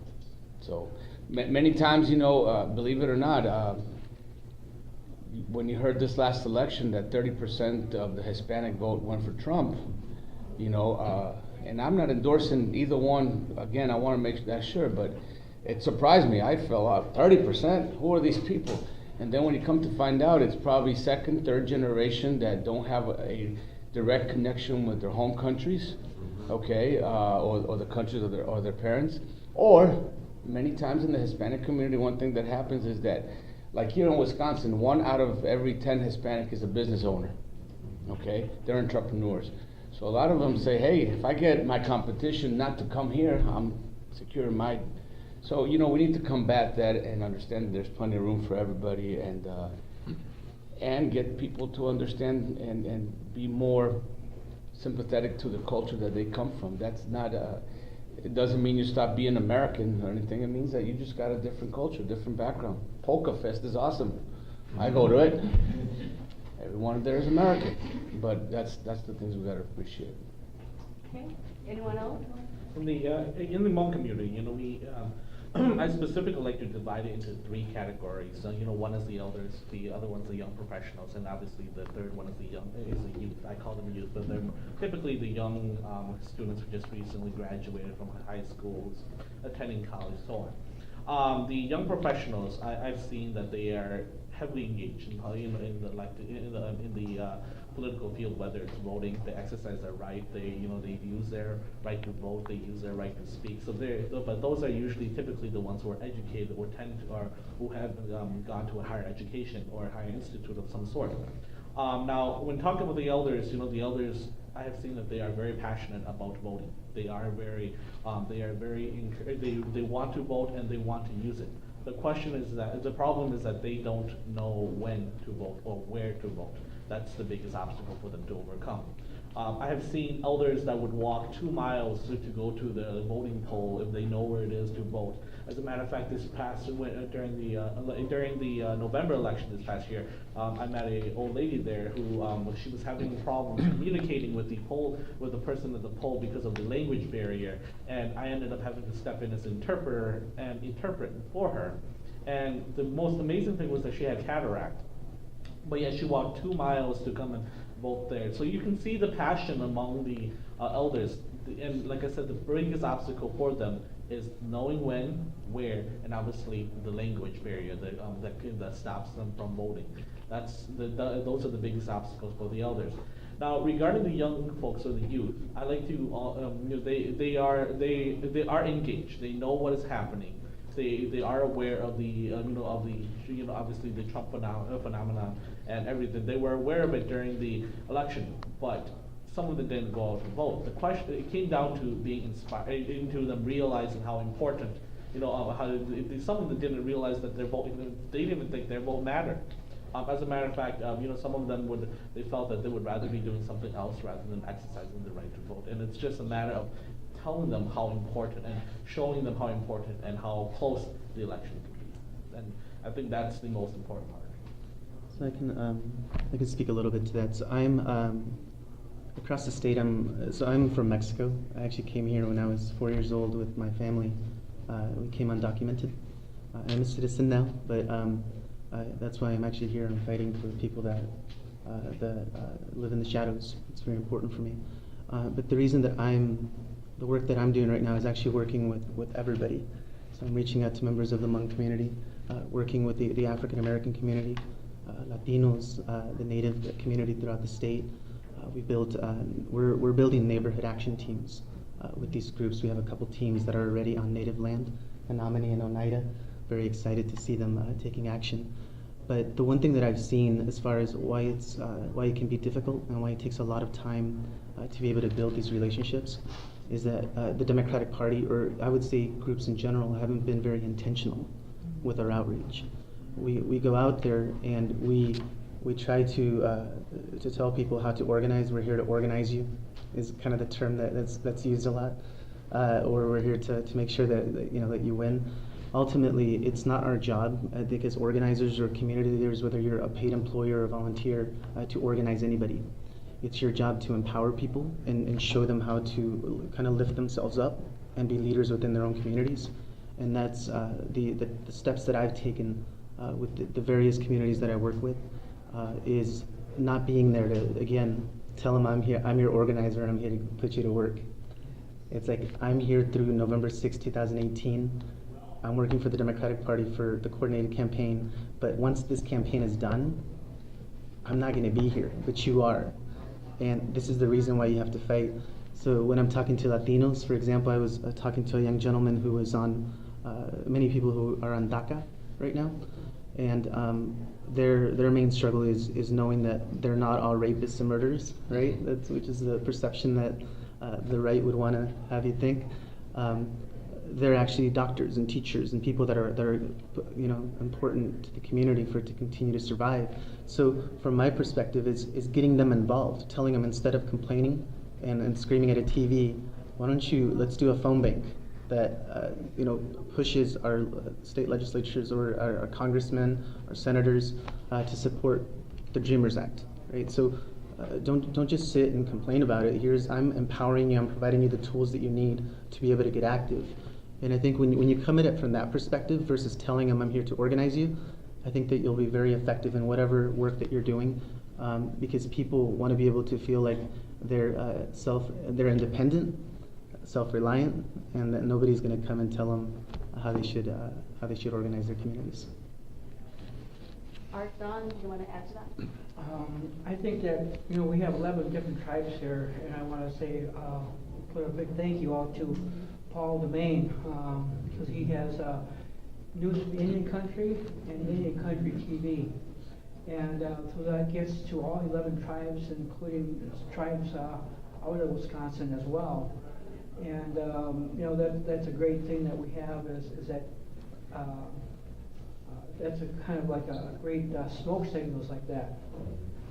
But for our youth and our generation that are coming up, we have a lot of those problems with drugs and alcohol on the reservations, so a lot of our young people that are of age to vote, they're like, well, why should I vote? Why should I do that? It's not going to help anyways, but we're trying to let them know that, yeah, your vote does count. And if you're going to keep on just sitting around drinking and doing that, it's not going to, things aren't going to work out because you're not doing your part. So, and what the tribes have been doing, which I agree with, is that, if they're caught selling or dealing drugs like that, they're kicked off the reservation. Their entitlement is taken away, which I agree with, It's like, because, those drugs are very lethal and very bad, because if they don't start doing that, they're killing off our youth, before they get a chance to graduate or enjoy life as it should be on the reservations.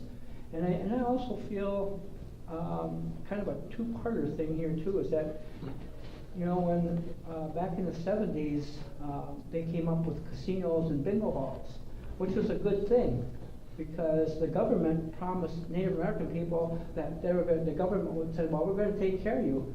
Yeah, like hell, you took care of us. You put us on these reservations and you didn't do shit for us. All you did is watch us, you put us on this little piece of land and stuff like that.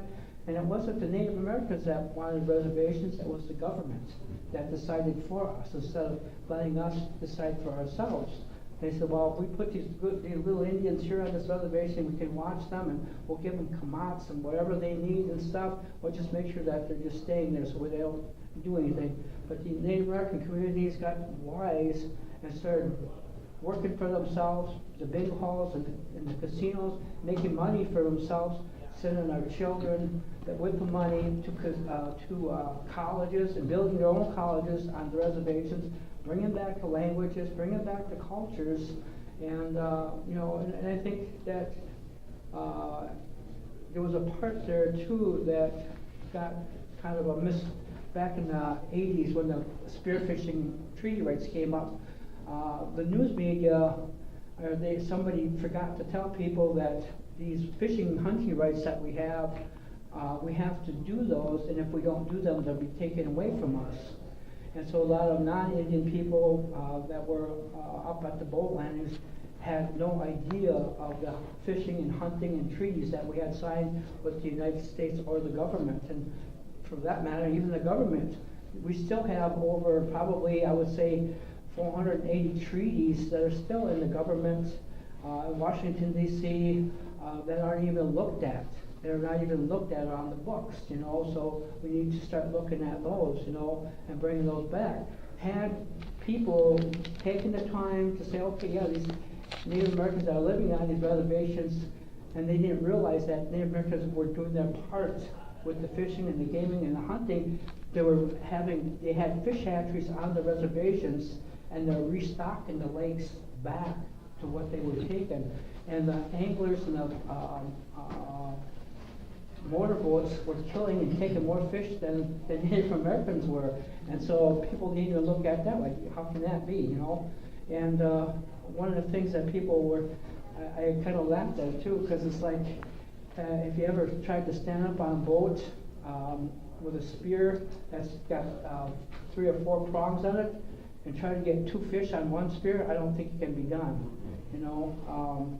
And then all the fish that we get or have taken, all of them have to be weighed, measured, and counted. Now, when the fishing and the anglers do that, they don't have to be measured or fished or counted or anything like that, you know. So we're subjected to discrimination in that way, you know. But and we have people, tribal officials and other leaders that have stepped up to go to the polls and vote and go out to the and put signs out and go to different places on the reservation to get the elders to come out and vote and pick them up and take them to the voting polls and stuff like that, which I think is really awesome. We got quite a few different reservations that are doing that and making them understand what it's all about, this democratic process and stuff. So I think that we still have a long ways to go, but we're making it little by little in great strides, you know, and then working with other communities and making these other people realize that they don't have to be afraid of Native American people, or, you know, because back in the 70s, there was something to be said back then, you know, there was a lot of bad people, but there was not, so that they wanted to protect the hunting and fishing rights as well. But, you know, like all of the panel here, you know, we all have our struggles, you know. It's about time that, you know, and I feel really bad. I think the president, for first hand, should have been slapped upside the head for making all the undocumented people here afraid to live in this country. And it's like, yeah, I would be afraid too if I said, well, I'm gonna step out my door, you know, am I gonna get kicked out of this country or what? And none of these people had anything to do. They were born here. Why not let them stay? It's not their fault. You know, it's part of it. I feel if you were born here, you have a right to live here just as well as anybody. It's the land of the home of the, what is that? Land of the what? Land of the free. The free? Home of the brave. So all these, you know, they pay their taxpayers, so they have a right to be here as anybody else. So I commend them, and I'll be damned if someone's gonna take my brothers and sisters out here. I want you guys, you're gonna stay here. Thank So my next question is, I want to talk about stereotypes. So, like, what are like the most surprising stereotypes that you guys have experienced, or members of your community have experienced in northern Wisconsin? And what do you want to tell the audience? I mean, when they hear those stereotypes, what do you want them to say to those people that are saying those exact same stereotypes to our audience here? Well, for myself, I think that ignorance is bliss. And that for some of the things that people come out to say, and the boat landings was a perfect example of that. You know, the people that were drinking and stuff like that, and they're calling us timber niggers and go home. I'm like, go home? Yeah, we are home. Where are you guys gonna go? You know, try to kick us off our own lands, you know. And you know, one of the things about mascots as well is that Native Americans feel that, this is just me, okay? I feel anytime that you're using caricatures, images of real people and stereotyping them, you're disrespecting them, and that's why we feel that it's not right to use caricatures or mascots in any culture whatsoever, because you're demeaning them. You're demeaning their culture, their history, and who they are as a people. You're oppressing them again, and that's why we don't want mascots. We want to take those mascots down, which some have gone down, but the ones that stay, you know, and I have to give a lot of tribes credit too, because some of them are, when the schools do change their mascots and logos, some of the tribes are putting money to help those schools to with leather jackets and shirts and t-shirts and stuff to put on their new logos and stuff to help them out that way. But and I feel that when you stereotype anybody of color, of ethnicity, you know, we need to be respectful to one another. We need to help out each other, you know, because life is too short. You know, we're all on this Mother Earth, you know, and that's what this medicine wheel talks about. A new people will emerge. And there's different colors on here, the red, the white, the black, and the yellow. And we all come to live on this Mother Earth in peace, balance, and harmony. And no one on this is greater than each other, unless you're Donald Trump. But anyways, when we come together like this is a prophecy that was foretold by different Native American people. When we come together like this, we're supposed to help each other, you know, and to maintain, to carry on, and you know, so that is kind of happening right now. And I feel that the more that we have panels like this to go out and outreach, you know,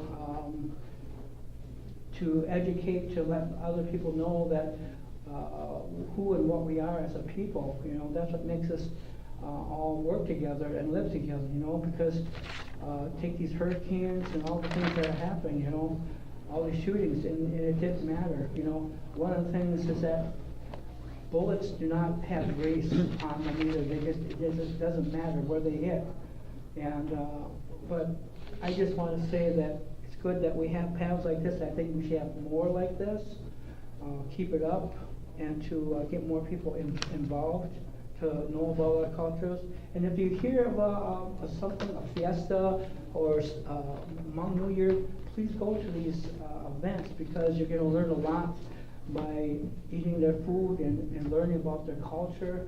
And it's not something, you know, I always learn a great deal about another culture, and they're pretty much similar to mine. They like to eat, I like to eat, you know? Yeah. One thing I said to Angel was, you should go to a Hmong funeral. Because Hmong funerals, they are, they're public, anyone can go. I mean, don't be disrespectful, go sit in the back, you know, but don't show up with a bib, right? Right, yeah, but you know, yeah, the thing is, I said, Angel, like, go to a Hmong funeral, I mean, just sit in the back and just watch what goes on. I mean, you know, that's one thing of exposing yourself to the Hmong community. I mean, you might get some weird looks like, who is this guy, you know, but if you sit, you know, quietly in the back and just watch, you know, you get to see a lot of interaction and stuff like that too. So. And also, I would have to say that the Hmong funerals are much like the Native American funerals that we have. We have a 4-day ceremony, 4 days for our people, you know, and we do our things and have our spiritual leaders and our drums and our feasts and stuff like that. And it's very respectful that we do that as well, you know. So yeah, ours is, I would say, kind of open too. Also, I've worked the past 20 years in Madison, Wisconsin at Bayview, which is a low-income housing of 102 townhouses. It's an international neighborhood, but it's primarily Southeast Asian people. So I've seen what's going on there in terms of what's needed, which is people coming into the community, getting to know people, and actually taking them to the voting polls. I appreciate everything that I heard from the panel, because I think one of the ways that we can all help in regards to voting, and also our biggest challenge today is how do we bring communities together? You know, how do we work together? How do we realize that we're really all brothers and sisters in this journey of reclaiming, you know, maybe not only our state but our whole country. And I think one of the things that Art and I have done is got involved with NAACP in Madison. They welcome people to come and learn about what their issues are. And I realize that within communities like this, they're pretty focused on the needs of their own communities, their families, and sometimes it is hard to necessarily pay attention to what's all going on politically. But all of us who are getting engaged, the best thing is to establish some relationships with people that wherever you are, you know, befriend someone, and then, you know, eventually things like this that take place, you can bring them along. We just need real effort, personal, one-to-one relationships, because everybody's kind of hurting, and even in these communities now, they're recognizing now what's happening to them as a result of who's leading our country right now.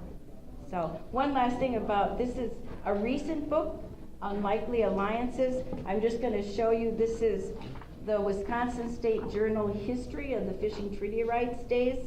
It's a whole piece that was created. It was in the news every day. This is the time that Art and I met back in 1989.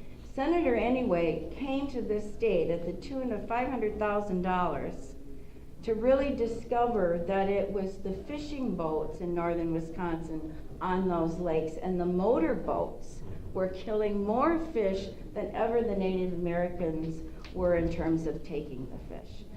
So one of the prophecies that one of the men that was in the news all the time was a man by the name of Nick Hawkins. He was kind of the target for shooting at on the lake. He was our main lead dancer along with Art in our Call for Peace Drum and Dance Company. And he did this, what Art spoke of, the Ashke Abama Zing. And it basically says when the water turns to poison, you no longer can eat the fish. A new people will emerge, and they'll have a choice of two paths or two roads. Winona LaDuke is a well-known Native woman, and she describes those paths as either one being of greed and the other one being green, or that we also need to go down this pathway to a more sustainable world, but mindful of Native wisdom guiding the way into this pathway into the future. And probably a lot of you know more that are paying attention to a lot of things that are happening, at least environmentally, but that China and India are leading the way now in terms of electric cars, renewable energy. They're way ahead of us. Something like 13 million jobs now is being created in China. Richard Engel just did a report on it. Thank you very much. You're welcome. Angel, you want to say something? Yeah, I wanted to say actually 2 points. I think one is when it comes to stereotypes, so your original question is that I think that people make the assumption that people from diverse backgrounds don't care, that they don't vote because they really don't care what's going on. And I think that it's a stereotype, because it's not that people don't care, it's just that nobody's ever reached out to them. And I think ultimately what's I think very important from the reverse, looking at it from a diverse community perspective, I would say that a lot of people don't want you to go in there and again tell them what they should care about. So I keep hearing, and I heard this before, about listening. So going in there and actually truly listening and being vulnerable to whatever criticism they may have of what you're presenting, and not going on attack mode, if you want to put it that way. So again, listen, be vulnerable, and ultimately don't assume that they don't care just because they don't participate. They just don't have the same opportunities sometimes. So we want to go in there and provide them, find that leadership in those areas that can provide opportunities for their people. Well, stereotypes. I don't like the stereotype that Hispanics are good dancers. Because I'm a damn good dancer. No, just kidding. No, you know, one of the things here in America in particular is that Hispanics, we're all Mexican. Every single one of us, and we don't even speak Spanish, we speak Mexican.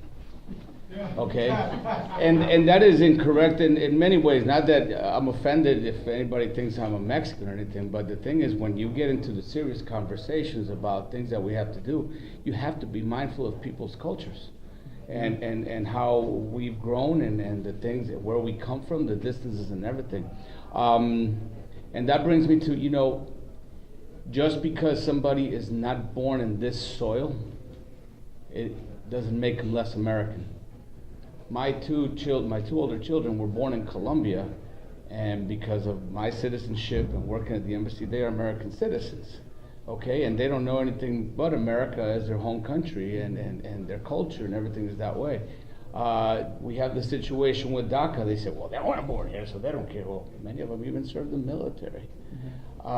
So that's kind of a stereotype, thinking, you know, you're not from here, so you don't care. That's not true. You know, I dare to tell people sometimes, I think many of you would remember John Lynn, the American Taliban, right? Where was he born? In America? Where was his heart? Not here with us. Where other people that come from abroad and we care. We want to be here. Go ahead. I guess we got a couple minutes. Yeah, we got a couple minutes. Is that the bell? Yeah. Okay. That's the dinner table. You know, obviously in the Hmong community, there is, if we just talk about stereotypes, there's numerous among stereotypes. You know, the Hmong community, the Hmong community has flaws. The Hmong community has flaws, but definitely, you know, some of the stereotypes that I find very interesting is obviously that Hmong eats dogs. You know, all to the point where every Hmong men beat their wives, and to the point where they're saying that Hmong women are easy to date. You know, that's stuff those are stereotypes that are in the community. As a matter of fact, actually, Paul, who's a very famous professor in Minnesota, actually told me that there was one time that a senator actually came to Minnesota to investigate to see if Hmong people eat dogs, it's interesting. It's amazing at the amount of stereotypes out there. But then I always like to say is that, you know, America's kind of the place where, you know, where everybody is, where they're always hearing about the magical land outside. You know, they're always hearing like what Laos is like, what China is like, what Mexico is like. It's kind of an area where, you know, where people kind of they're listening to rumors and etc. I oftentimes think that it's ignorance. You know, they don't know what's actually there. I had a supervisor approach me a couple of weeks ago that asked me, "Is it tradition in the Hmong community to pee in your front yard?" And I'm like, that's completely, you know, I think it's just ignorance. You know, oftentimes I think it's just ignorance. I want to add one little quick thing that falls between the stereotype and the challenges, which is anybody that's running here for office, please listen to this. Don't assume. Yes. Because the moment, you know, I had a conversation with somebody at one time, and he said to me, well, but you're Hispanic, you're a Democrat. I didn't say I wasn't, I'm not saying I am, but don't take that assumption. Work with the person, get to know the person, and then you will have somebody that is interested in your agenda and needs you. So no assumptions, please. Yeah. So I want to take a moment, if you guys all agree, like 3 questions from the audience, because you guys probably have questions. So just 3 questions, because I know we're moving on. So anyone have a burning question? I am a member of our Wisconsin Revolution, and I'm in Stevens Point, so central Wisconsin. How can I help get the Hmong community involved politically? I feel like it's like take me to your leader, but I want to have them be be involved. I want to do outreach and educate and promote. When I was canvassing during the presidential primary, you're right, they wanted to vote, but they did not know when the election was or where to go vote. So I could, but that's, and that was so sad to me. Do you have someone who is Hmong on your staff? No. You need one. I know. How do I? Yes. You need one Yes. that speaks Hmong. I know. And can read and write it. And one of the things that I was astonished by, and Terrence, you can help me out here, was that we're trying to encourage voter registration, and this website for the state is only in English and Spanish. I mean, how detrimental to a huge minority population in Wisconsin. I think that's the first thing you need to do. How do I? Sure. So just to add on a little bit, I think first is you need to educate yourself with the Hmong community. Get yourself to know the Hmong community specifically. Mandy Wright is considered a sister of the Hmong community due to the fact that she actually goes out to Hmong events, she went to Hmong funeral, she went to Hmong celebration, she went to the Hmong New Year's. She just engulfed herself with the entire Hmong community. You start to meet some of the clan leaders specifically, because the majority of the Hmong people are still under the clan structure system. I was like Brad Carter brought it back. He was entirely right. He said that in the Hmong community, oftentimes people are asking him who are the leaders in the Hmong community, and they're always saying Dr. Maisi, Yiling, Kampong, or Mary. But that's not the truth. The truth is that there's also the clan leaders that are also involved, who still has a very strong. They're strong organizers. If you relay information to them, they can relay it out to huge groups of people within minutes. I'll give you a very good example. If you can organize them, because the Hmong community was able to organize through the clan structure, they were able to elect the most Hmong elected officials in the entire history of their ever existence to this day. There's 17 Hmong individuals in 18 positions into this day because of the fact that they were able to utilize the clan structure system to get the word out, to tell them where to vote, and to get them to go there. But that's only possible if you can build that relationship with them. So how do I start? To counter Yiling, you can go to the clan system and do that too, but you'll only reach the elders. Okay. You will not. I mean, it's hard to get the youth if you go through the elders, and it's hard to get to the working among your second group that you put them into. So what you need to do is you need to go to colleges. A lot of Hmong, there are a lot of Hmong students who are just, all they're doing is studying. They don't have any time to do political I'm Chinese, stuff. I know. Yeah. So you need to go there.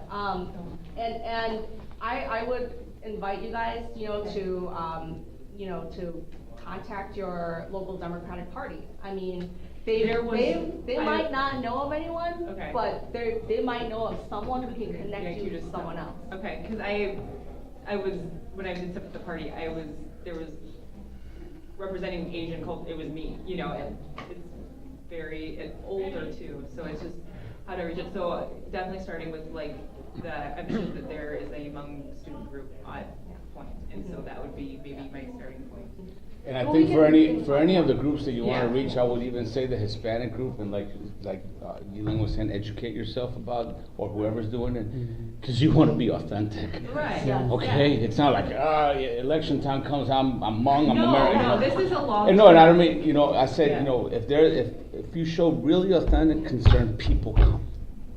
Yeah, I think our first goal is voter registration and engagement, and I would love for them to be progressive, but really it's just, I want that voice to be heard. Yeah. Anyone else have a question? Yeah, I'm not so sure this is a question as much as a statement. I'm Andy Cronin, one of the million candidates for governor. So how do you make it easy, all of you? I mean, on this panel, the difficulties of reaching the Hmong community, or the Latino community, or the Native American community. I will tell you that Donald Trump made the opposition easy. One of the legs on his stool was to say, I'm not going to let somebody who doesn't look like you get your job. Right?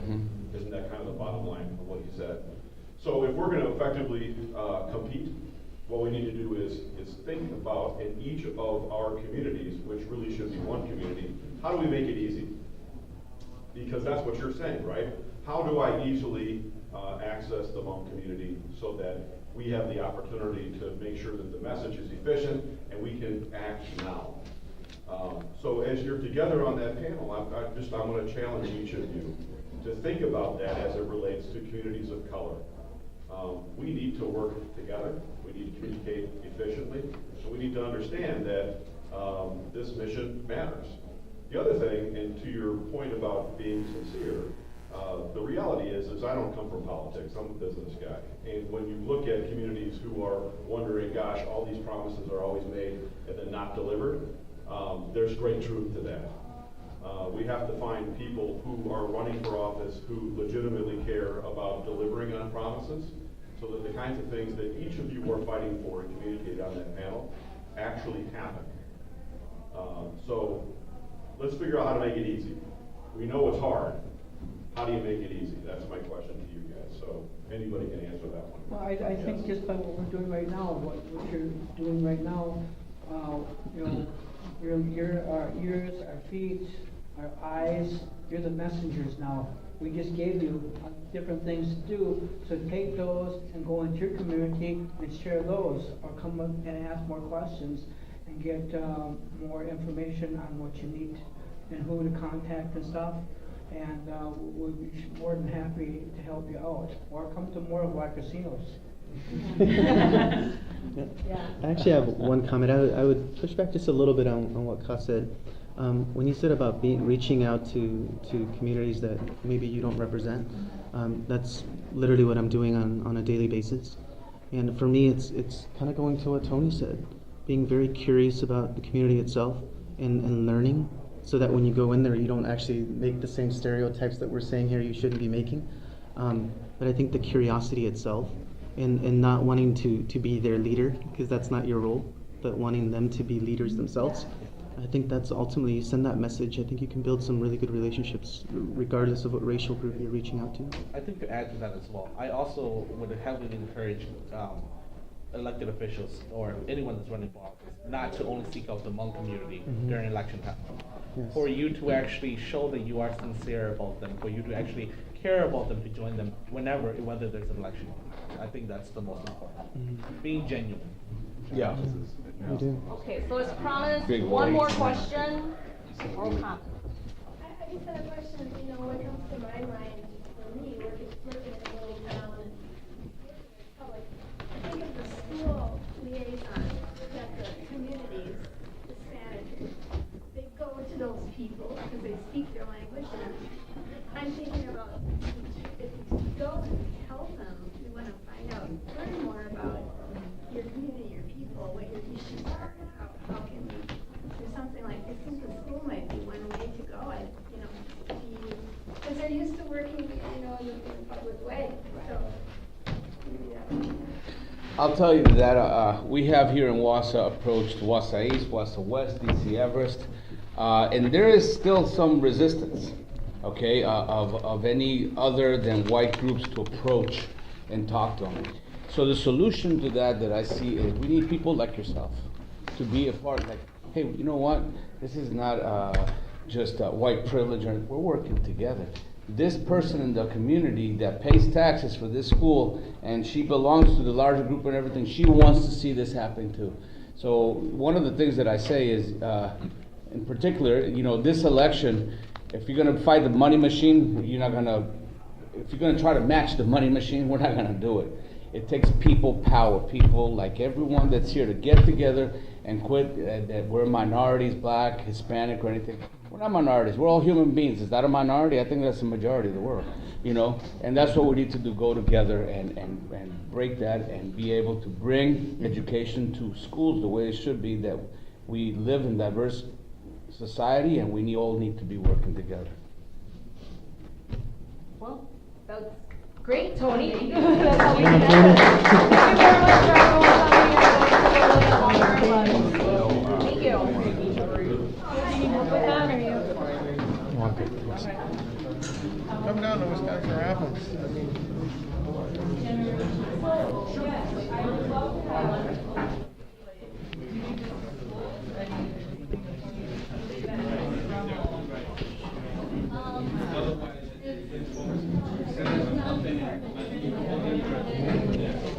Okay, folks, this is the end of this session, but it was really a tremendous discussion.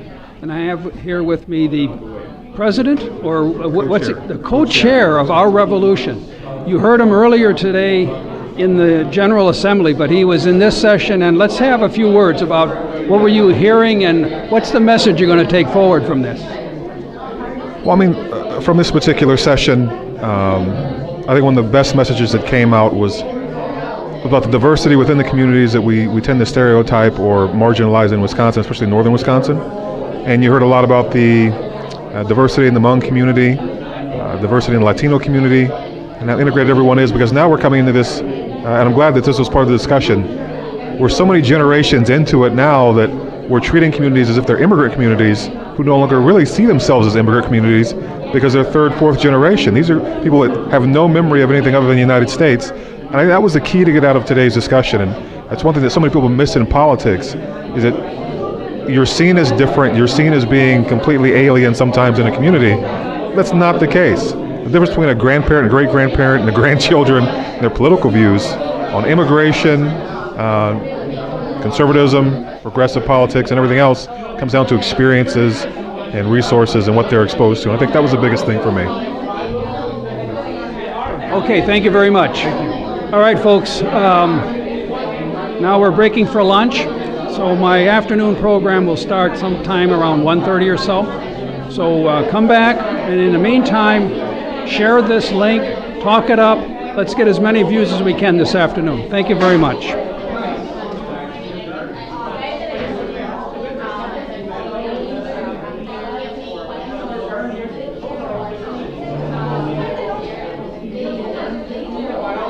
To a cousin's house and birthed my dad in a farmhouse on the main street in Owen. But Owen didn't have a doctor. So they called the veterinarian. My dad was born, he weighed 2.3 pounds. He was tiny. And in those days, 2.3 pounds, you weren't supposed to make it. They had to have an incubator, but Owen didn't have a doctor and didn't have a hospital. They didn't have an incubator. So the veterinarian and my great uncle and everybody, they thought, first of all, we'll put him in the oven and keep it at about 95. And then somebody said, well, that's just not a good idea. So then they got a shoebox and they pulled a light down and they swaddled him up in, this woman's nodding, I know that trick. They swaddled him up in a little blanket in the shoebox, put the light in, kept him there, fed him for about a week, and he was big enough. They took him into Eau Claire. Doctor checked him out, said he's going to make it. My dad lived to be 85 years old because of the great care of the people in Owen, Wisconsin. So I will never, ever miss a chance to come to the north. So, folks, I don't want to bum anybody out, okay? I don't want to bring you down or make you think that we are not living in the best of times. But Donald Trump is president of the United States. There's no good that comes of that. And Scott Walker is the governor of Wisconsin. And there is no good that comes of that. And so we are actually living at a point where our politics is so dysfunctional, so awful, so broken, that we have to start someplace to fix it. And I thought to myself, well, where do you fix the politics of Wisconsin and the United States? And it was pretty clear to me that if I was going to start someplace, I would start on a Saturday morning in a union hall, someplace north of any city that the Democratic leadership in Washington or New York has ever heard of. And so I'm glad to be here in Wausau, because the fact of the matter is, if we're going to win this country back, if we're going to win this state back, it starts right here with you people, with this grassroots movement. Do not wait for the Democratic cavalry to come. Do not wait for some candidate to come. You're going to do it, and it's going to be easier than you think, because the fact of the matter is, these crooks have exposed themselves. We know what a lie their politics is, and we know that America wants something different. And this is a big deal, because what have they told us for the last 20 years? What's their message to us for the last 20 years? And I'm sad to say, that includes Bill Clinton. It does. Bill Clinton gave us NAFTA, he gave us GATT, he gave us the WTO, he gave us China free trade, he deregulated the banks, he opened up Wall Street. Bill Clinton served as a moderate Republican, not as a Democrat. And the fact of the matter is, the Democratic Party was broken by that era. When Bill Clinton came to the presidency, this isn't to pick on him, by the way. I've interviewed him, he's a nice enough guy, blah, blah, blah. But when he came to the presidency, Democrats had controlled one or both chambers of the Congress since the early 1950s. Since he's been president of the United States, since he was president of the United States, except for a marginal couple periods in there, the Republicans have had it.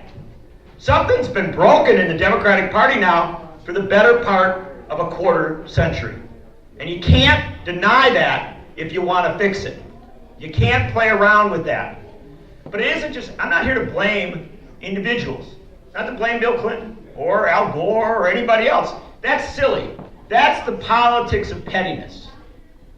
The fact of the matter is, what happened to the Democratic Party is that they bought into the biggest lie ever told.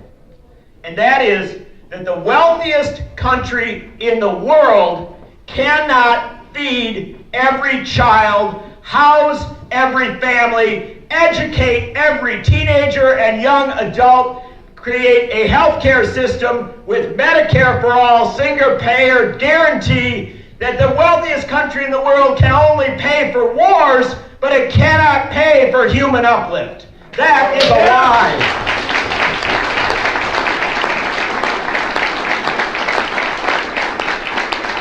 And when Democrats go out there and say, well, we'll manage things a little better than the Republicans, then you are saying that you will manage decay and manage damage and manage less than what is needed. You aren't promising people anything at all. You're just promising them that you will give them an aspirin when they've got cancer. It's a ridiculous, failed politics.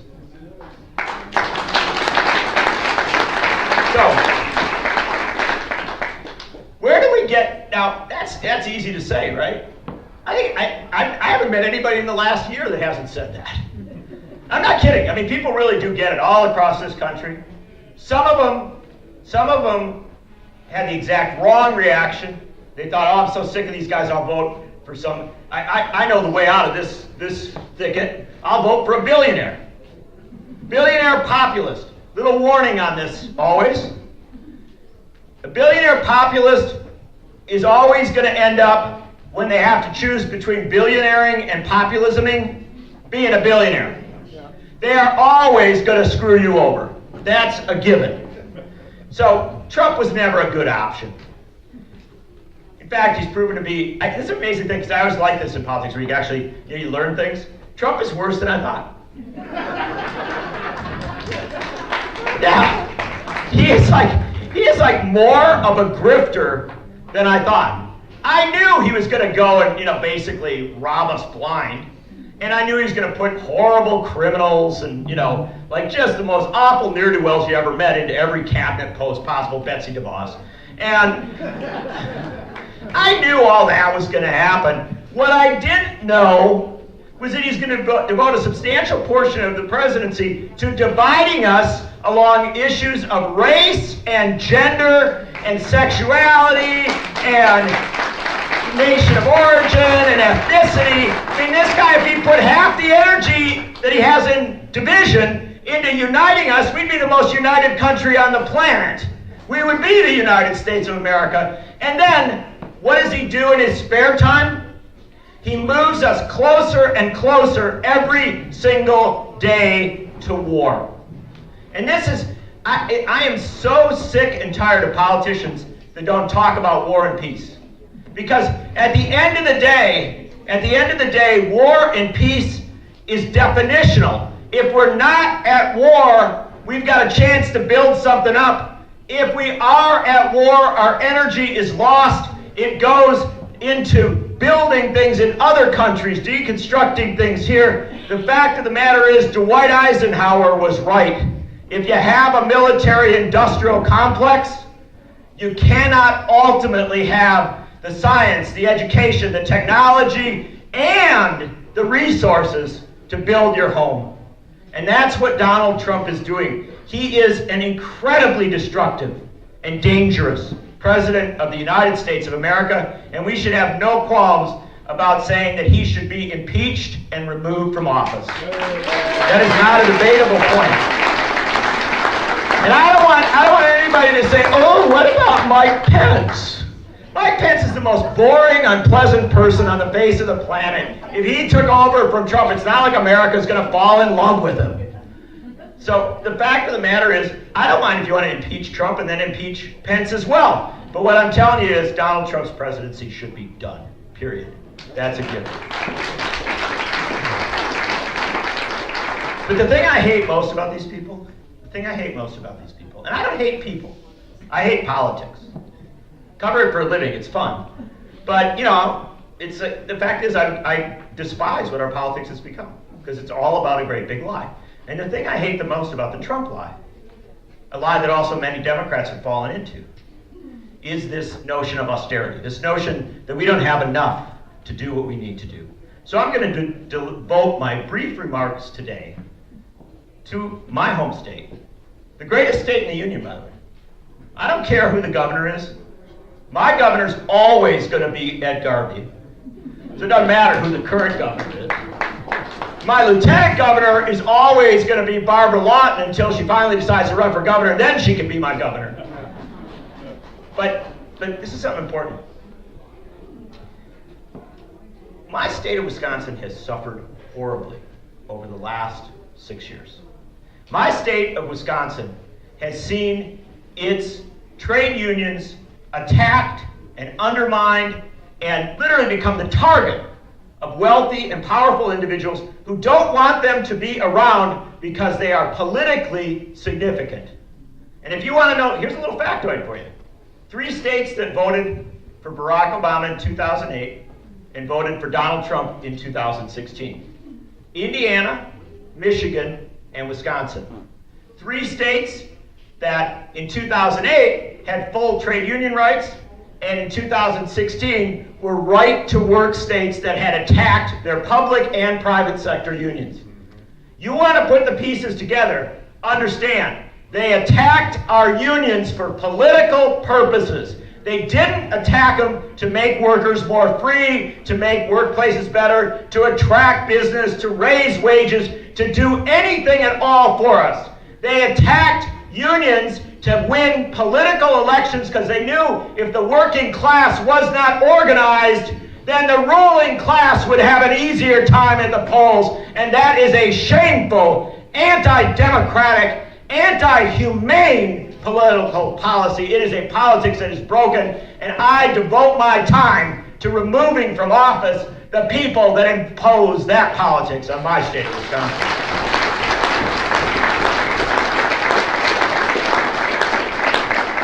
But let us be clear, brothers and sisters, that they told us they did it because we had a budget shortfall.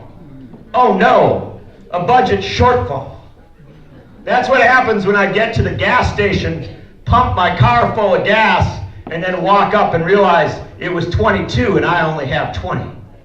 That's a budget shortfall. You know, in Wisconsin, when you have a budget shortfall, I promise you, I don't know this woman, but I promise you, if I was at the counter at the gas station and I was a little short, she would give me $1, wouldn't you? And I would give you $1. Because a budget shortfall isn't supposed to wreck us, it's just we move a few dollars around.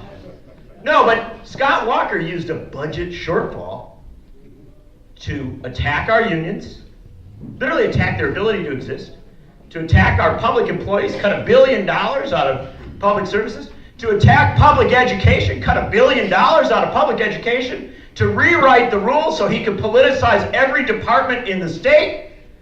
Instead of giving, I would have given him $1 if he didn't do that.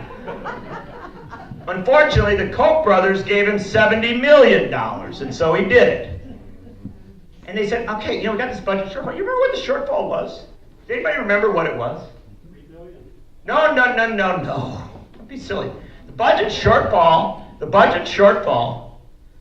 in 2011 that was the excuse for everything that they did to us that we couldn't cover. It was such a disaster. We had to change everything to cover the budget shortfall. It was under $300 million. In fact, it was actually, depending on how you measure it, a couple of tinkers and twisters, it's around about maybe $100 million, $130 million. It was a small amount of money. Not small for me. Anything over $100 million, that's substantial. I don't even carry that much with me anymore.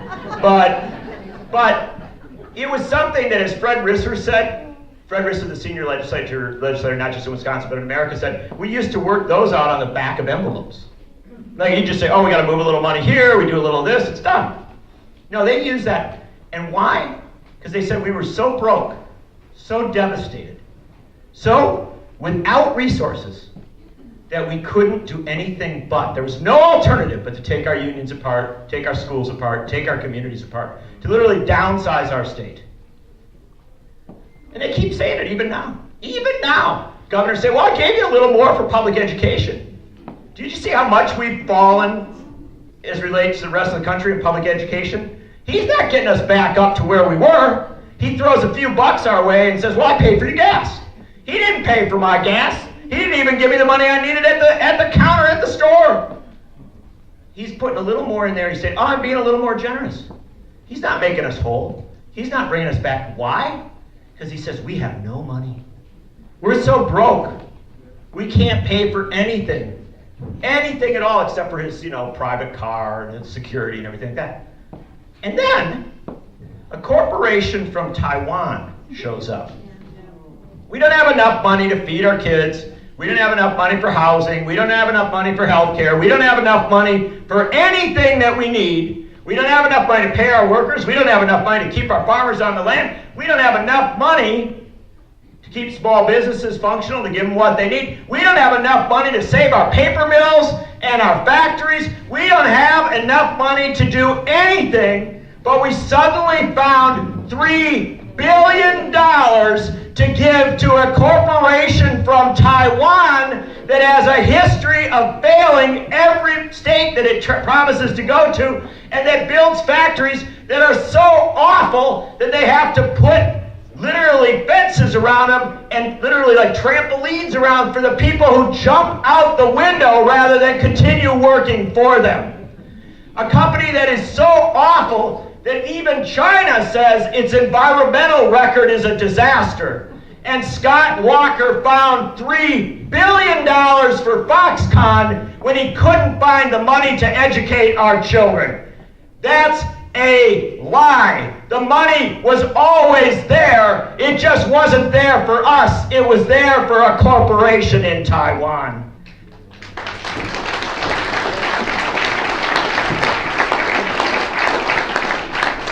And so as you look to 2018, I don't mind if Foxconn comes. I think that's great. Everybody's welcome to be in Wisconsin.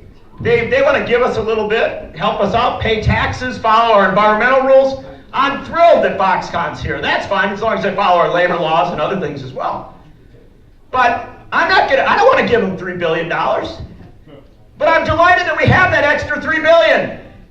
Because I want to use that $3 billion. I want to put $1 billion into our public schools. I want to put another $1 billion into health care so that nobody is without the care that they need. And I want to take that last $1 billion and say to every struggling farmer, to every struggling small business owner, to everybody who runs a good factory with a lot of workers that's trying to get by, you don't have to close down. You don't have to sell the farm. You don't have to shutter your small business. You don't have to close that factory and lay people off, because we've got $1 billion revolving loan fund in this state to make sure that people stay on the farm, that small businesses thrive, that we can build up this state as never before. We've got the money, brothers and sisters. It's ready to be spent. Let's spend it on ourselves, not a corporation in Taiwan. It's owed to us. It's owed to us. Because this is the greatest state in the United States. And people from outside Wisconsin came here. They spent their money to change our politics. They spent their money to wreck our politics. That's why you're here this morning, because you want to build up a politics that's strong enough to see them off. And you have a duty to do that, a moral duty to do that. Because Wisconsin is not the state. Wisconsin is not the state that follows the rest of the country. It's not the state that meets the average. This is the state that has always led the United States of America. When we rallied against Scott Walker in 2011, we rallied by the statue of Colonel Hans Christian Heg, a Norwegian immigrant, a Norwegian immigrant who in his 30s became the head of the prison system in the new state of Wisconsin. And when a fugitive slave came to Wisconsin, Hans Christian Heg would say, "I'm sorry, we've apprehended this young man or this young woman. The slave catchers can't take him or her back to the South. We are delegating members of our staff to take this young man or this young woman on to Canada where they will be free of slavery." He used his public position to fight the sin of slavery. When the Civil War began, Hans Christian Heg organized a Norwegian-speaking unit. Where's our guy with his, look at his t-shirt here, stand up. Make America Norsk again. He organized a Norwegian-speaking unit where they would take the orders in Norwegian, because if they were in the front lines taking on the slavers, taking on the Confederates, he didn't want any English language order to come down telling them to withdraw, because the Norwegians would say, fight on until we end slavery in this country. That's who we rallied by. And brothers and sisters, in that Civil War, kids came from Marathon County and Portage County. They came from across this state, Lincoln County, Sawyer County. One after another, they came, they signed up to volunteer to fight in that war. It was a horrible war. And now the historians lie to us. They tell us it's okay. Oh, Confederate flag, that's just a symbol. That's heritage. That's not heritage, that's what we fought against. And the fact of the matter is, our people went down to those front lines in the South. We had a governor of Wisconsin die in the mid-1860s because he was down there caring for Wisconsin soldiers who'd been harmed and beaten in battle. Our state was so committed to that war that when we put the Wisconsin 24th down at the bottom of Missionary Ridge, looking up at those Confederate batteries on that line between the North and the Deep South, between the mid part of the country, the border states and the Deep South, where the slavery was at its worst. Down at Lookout Mountain and Missionary Ridge, our Wisconsin 24th, they were down in the trees, down over to the edge there. The elite units from New York and Pennsylvania, they tried to take Lookout Mountain that day because that was where they broke the line and brought Union forces into the South for the purposes of saying, finally, the slave power will be defeated. And those elite units didn't make it up Lookout Hill that day. They fell back. They withdrew. And there was a group of Wisconsinites, kids from Sawyer County and kids from Lincoln County and kids from Marathon County and places across the state. They were down there at the bottom of the hill in that woods. They were underarmed and they were undertrained. But they took a vote among themselves and they decided, no, today I think we're going to end slavery. Today I think we're going to take it on, head on. And so they decided to try and take Missionary Ridge, one of the highest embankments there between the border states in the South. Confederate weapons all across the top of it. One kid came running out with the flag. Confederate cannon beheaded him. Another kid came over that berm and came running up. He was mowed down by Confederate bullets. The flag was there on the ground. 20-year-old kid from Milwaukee, Arthur MacArthur, came over the berm there and grabbed the flag, the Wisconsin flag, and started running up that hill. He got hit in the arm, he got hit in the leg, but he kept on running up that hill. And amazingly enough, he made it to the middle of the cannons at the top and stood among the Confederates who were shocked to see a Union soldier standing among him. And he took that Wisconsin flag and he yelled, "On Wisconsin! On Wisconsin!" And those kids from Sawyer County and from Marathon County and from Rusk County and from Iowa County, where my family's from, they came pouring over that berm, and many of them died. But they kept running up that hill. Many more fell, but they made it to the top. And there, when they took Missionary Ridge and broke the line not of the Southern resistance, but broke the line of slavery itself. And then when they poured over that line into the state of Georgia and began what would become the eventual push to win the Civil War, when those Wisconsinites did it, they said, we did it because the rest of the country wasn't quite ready to take the harm, to take the risks, to do what was necessary to end the original sin of the American experiment. For the last 6 years, this state has taken a lot of hits. We've had a horrible governor and a horrible legislature. They've done some pretty awful stuff to us. But it's not as bad as going up Missionary Ridge. It's not as hard as taking on the slave power. And brothers and sisters, what I come to tell you is, that's who we are. That's our stock. That's our blood. My father weighed 2.3 pounds and lived 85 years. The fact of the matter is, we are stronger than the rest of them. We went off course early. The rest of the country has gone off course since. I like to believe we gather in Wausau on this Saturday morning to commit ourselves to take this mountain once more, to get to the top of that hill, to vote this governor out, to vote this legislature out, to vote in a governor and a legislature who stand for economic and social justice, to re-elect a senator who stands for peace in this country and around the world, to change our politics here, to change our politics nationally, so that we can say, when we stand on top of that hill and we wave our flag on Wisconsin, and Wisconsinites will come, but people across this country will realize that day that Scott Walker gets voted out is the day that we begin to take our country back wholly and forever. We can do this, brothers and sisters. In fact, in the name of those who fought at Missionary Ridge, in the name of Robert M. La Follette, who gave us our progressive movement, in the name of Gaylord Nelson, who gave us our environmental movement, in the name of Ed Garvey, who renewed populism in this state, in the name of Dave Obey, who served a damn good time in our U.S. Congress fighting for working class people, in the name of all that has come before, brothers and sisters, in the name of social and economic justice and racial justice and peace, I say we begin today. We take the mountain. We yell on Wisconsin. We lead our state and this nation to the higher ground, solidarity.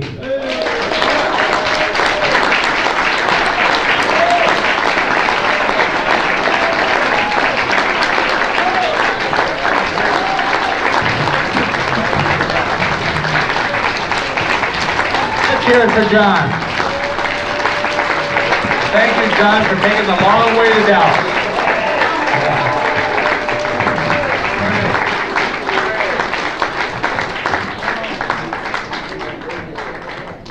Hey, everybody stay up for a second. I love the applause. It's wonderful.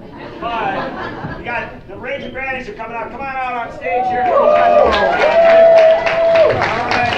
As they come out, I want you can put your fist in the air. You can show me whatever you got. I want your picture here because I'm taking it to Dallas and I'm telling them why I had to stop in Wausau. All right, look at that. That is fantastic. You are beautiful. You are good. And you are going to win.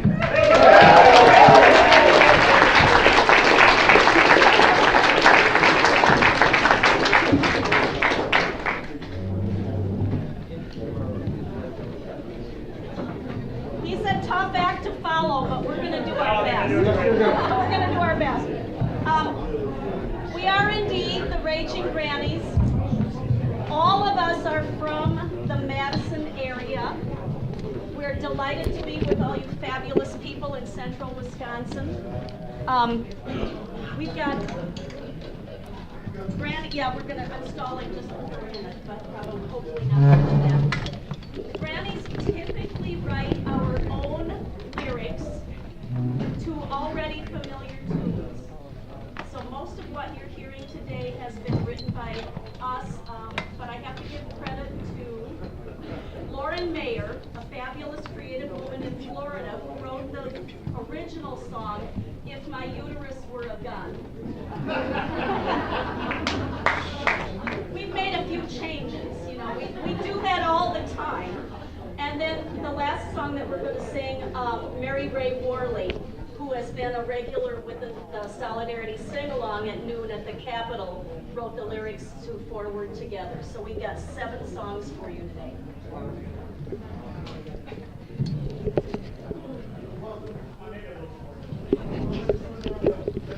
The first song is The Rage to End All War, and it sort of introduces us. We're the raging grannies, and we rage against all war. Years of grief we've seen from killing makes us wise all through the doors. Laugh at our granny fashions, but please join us, we implore. We rage to end all war. No more military action. We declare dissatisfaction with those who profit from the sale of drones and nukes and guns. We rage to end all war. We put away our knitting, tuck the grandkids into bed, throw on our shawls and aprons, put our hats upon our heads. We march with those determined not to let oppression spread. We rage to end all war. No more militarization. We are raging at our nation for using up our taxes to destroy, exploit, and kill. We rage to end all war. These search to find our relatives, I know for sure. Using violence and force won't build a world that will endure. We all must learn the ways of peace and future to ensure. We rage to end all war. No matter who is in command, we'll keep making our demands. The granny gear and voices, we will work with all our might until we end all war.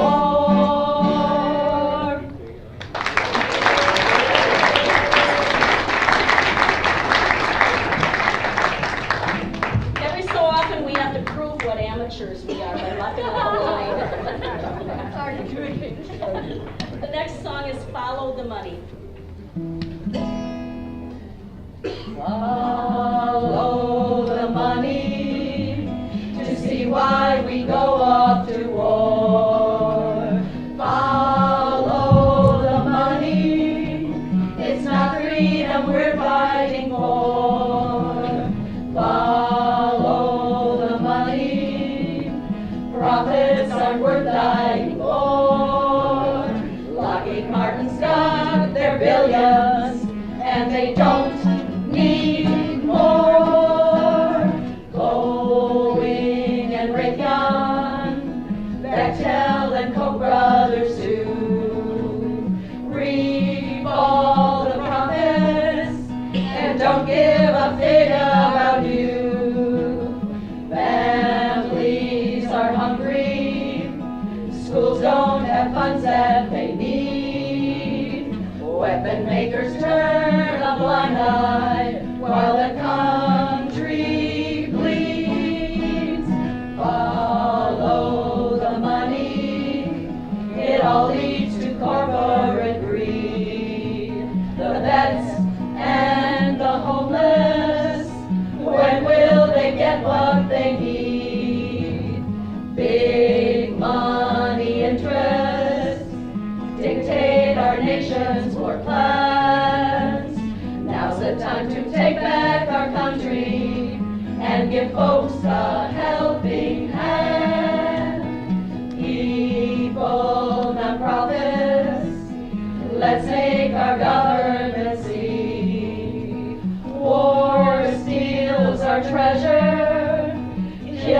money cannot make us free.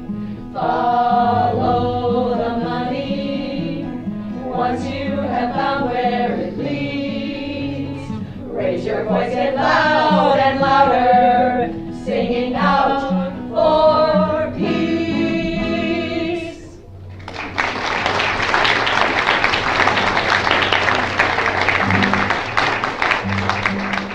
Next is, how much will those legislators cost me?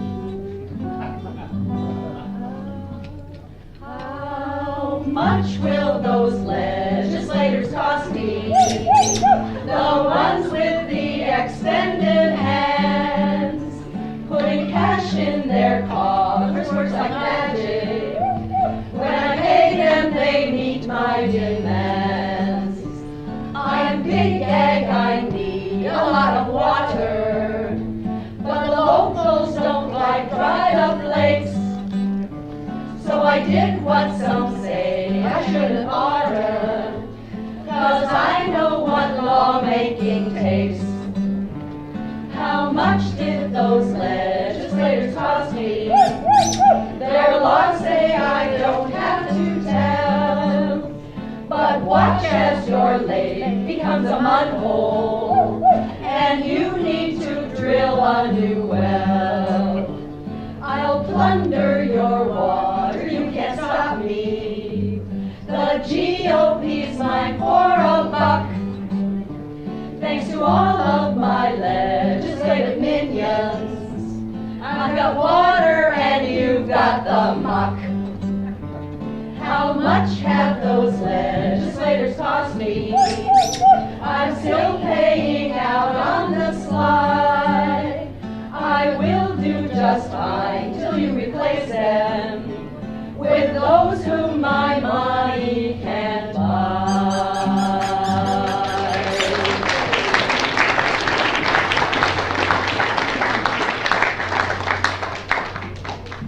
So this next song was first written way back when we thought conservation was going to solve the problem, and then we had to change it, and now it's conservation's too slow. What will we do now? Where will we go when polluters prevail? Don't you know that fossil fuel has got to go, and our conservation's too slow? How can we wake our senators up before it's too late? Grannies and students, all of Earth's people, we must decide our fate. Climate change is here. Ooh, dangerous to deny. Science makes it clear. Industry millions by political power. Oh, their money speaks. But our children count on us to do what's right. 7 generations kept in our sight. That carbon we're burning, polluting our air. Too much CO2. Can we stop mining? Can we stop fracking? Life depends on what we do. Climate change is here. Ooh, dangerous to deny. Science makes it clear. What will we do now? Where will we go before it's too late? We must value people over profit now. Keep the planet livable, we need that, and how?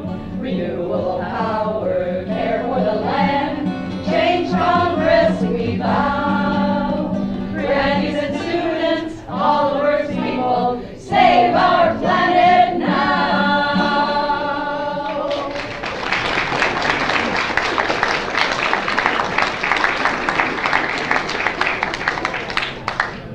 If My Uterus Were a Gun, written by Lauren Mayer. Have you heard the news of late? How Republicans in state after state are launching big legislative fights against women's reproductive rights.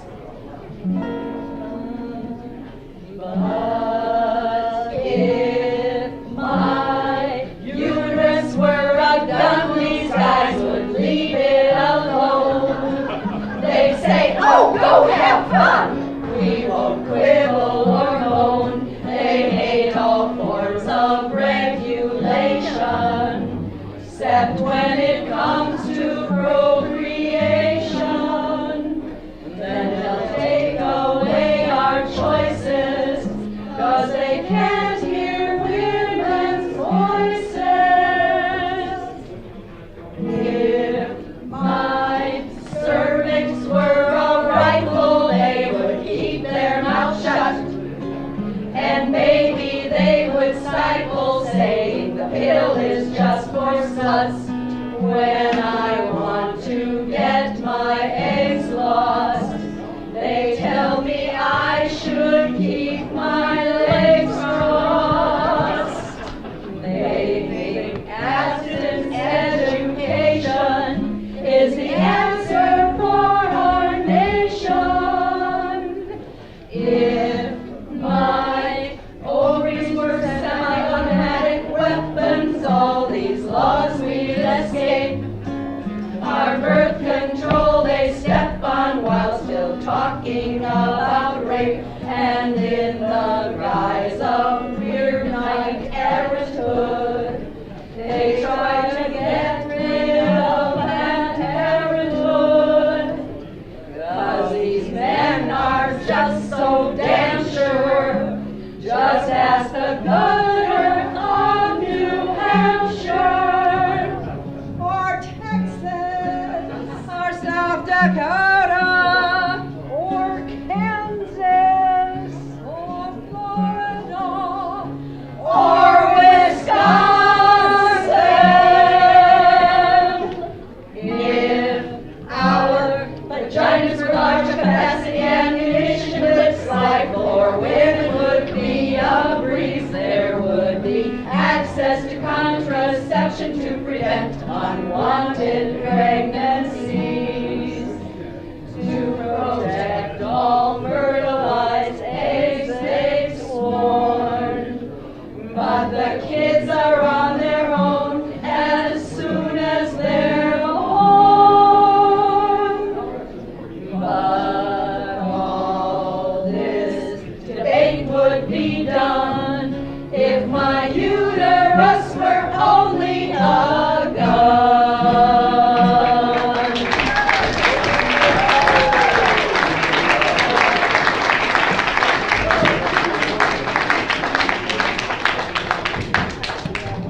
Our next song is Immigrant Rights.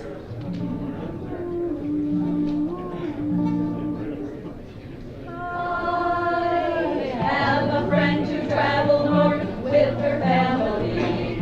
This is the only home she knows. She dreams like you and me. Her dad works on a dairy farm. She's an engineer.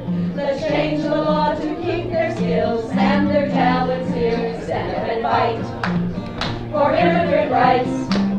They come to work. Don't slam the door. Stand up and shout with all your might. We're all created equal, not some less than others more. Free traders like to build a wall so only the money gets through. If all the riches travel north, the people will come too.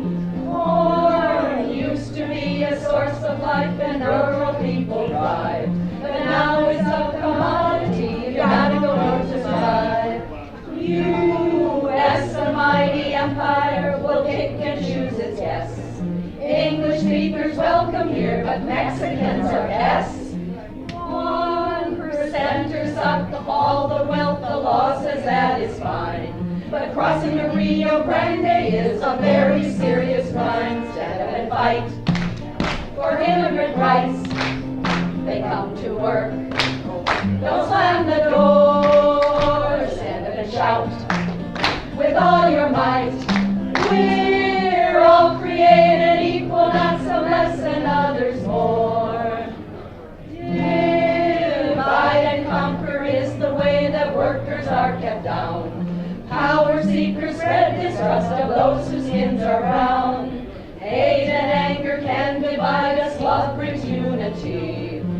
come together, show our power with solidarity, stand up and fight for immigrant rights.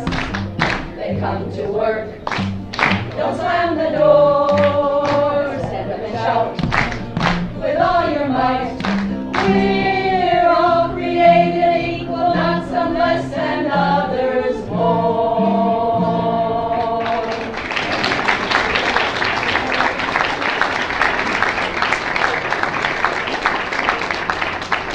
Our next song is called Forward Together. It was written by Mary Ray Worley for the sing-alongs in the Capitol after Act 10. I think we would love to have you join in on the chorus, and you'll pick it up really quickly. It's forward together, and you just listen, you'll get the rest of it. We'll start with the chorus, and away we go. Forward together, forward together, forward together, not one step back. Forward together, forward together, forward together, not one step back. Those who went before us fought and died for our civil rights. We're not gonna let them go, not without a fight. Everybody! Forward together, forward together, forward together, not one step back. Forward together, forward together, forward together, not one step back. Those who went before us thought education was a human right. We're not gonna let it go, not without a fight. So, forward together, forward together, forward together, not one step back. Forward together, forward together, forward together, not one step back. Those who went before us thought healthcare was a human right. We're not gonna let it go, not without a fight. So, forward together, forward together, forward together, not one step back. Forward together, forward together, forward together, not one step back. Those who went before us thought clean water was a human right. We're not gonna let it go, not without a fight. So, everybody, forward together, forward together, forward together, not one step back. Forward together, forward together, forward together, not one step back.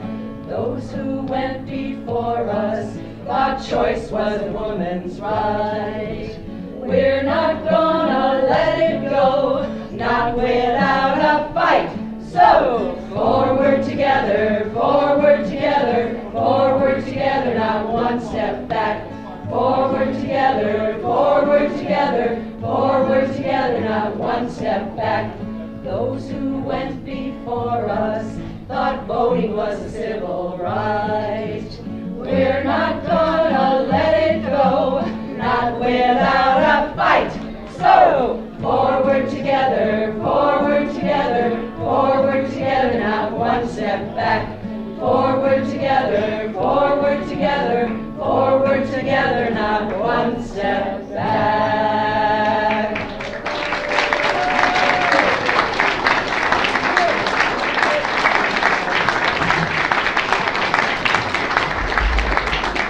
Thank you for inviting us. We do have a website, Raging Grannies of Madison. It's got a list of more than 150 songs that are in our songbook. We would be so happy to hear about, doesn't take more than 2 or 3 women who want to start a Raging Grannies group here in this area. I promise you, we would do everything we could to help. Basically, it takes a little courage, not a whole lot, a hat. We suggest an apron. We'd be so happy to hear about a group starting up here. Yeah, thank you. Like us on Facebook.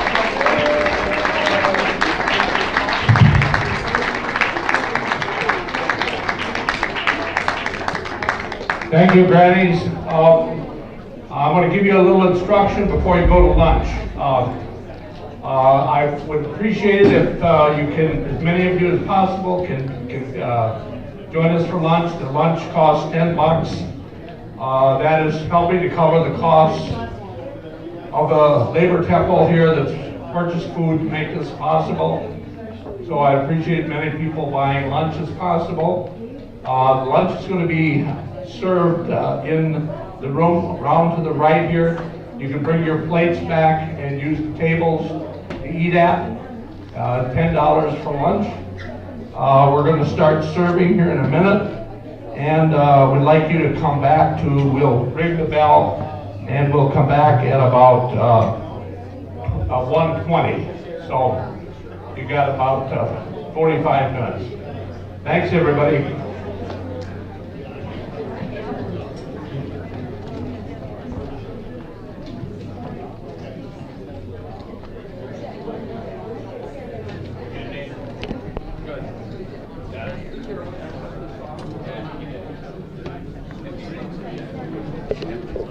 All right, folks. Now, did you like the Raging Grannies? Weren't they fantastic? So, I'm going to lunch. You think I earned it? I don't know. But I'm going to go to lunch, so I'm going to shut down. And then when we come back around 1:30, the sign on our Facebook page will be the afternoon program for this.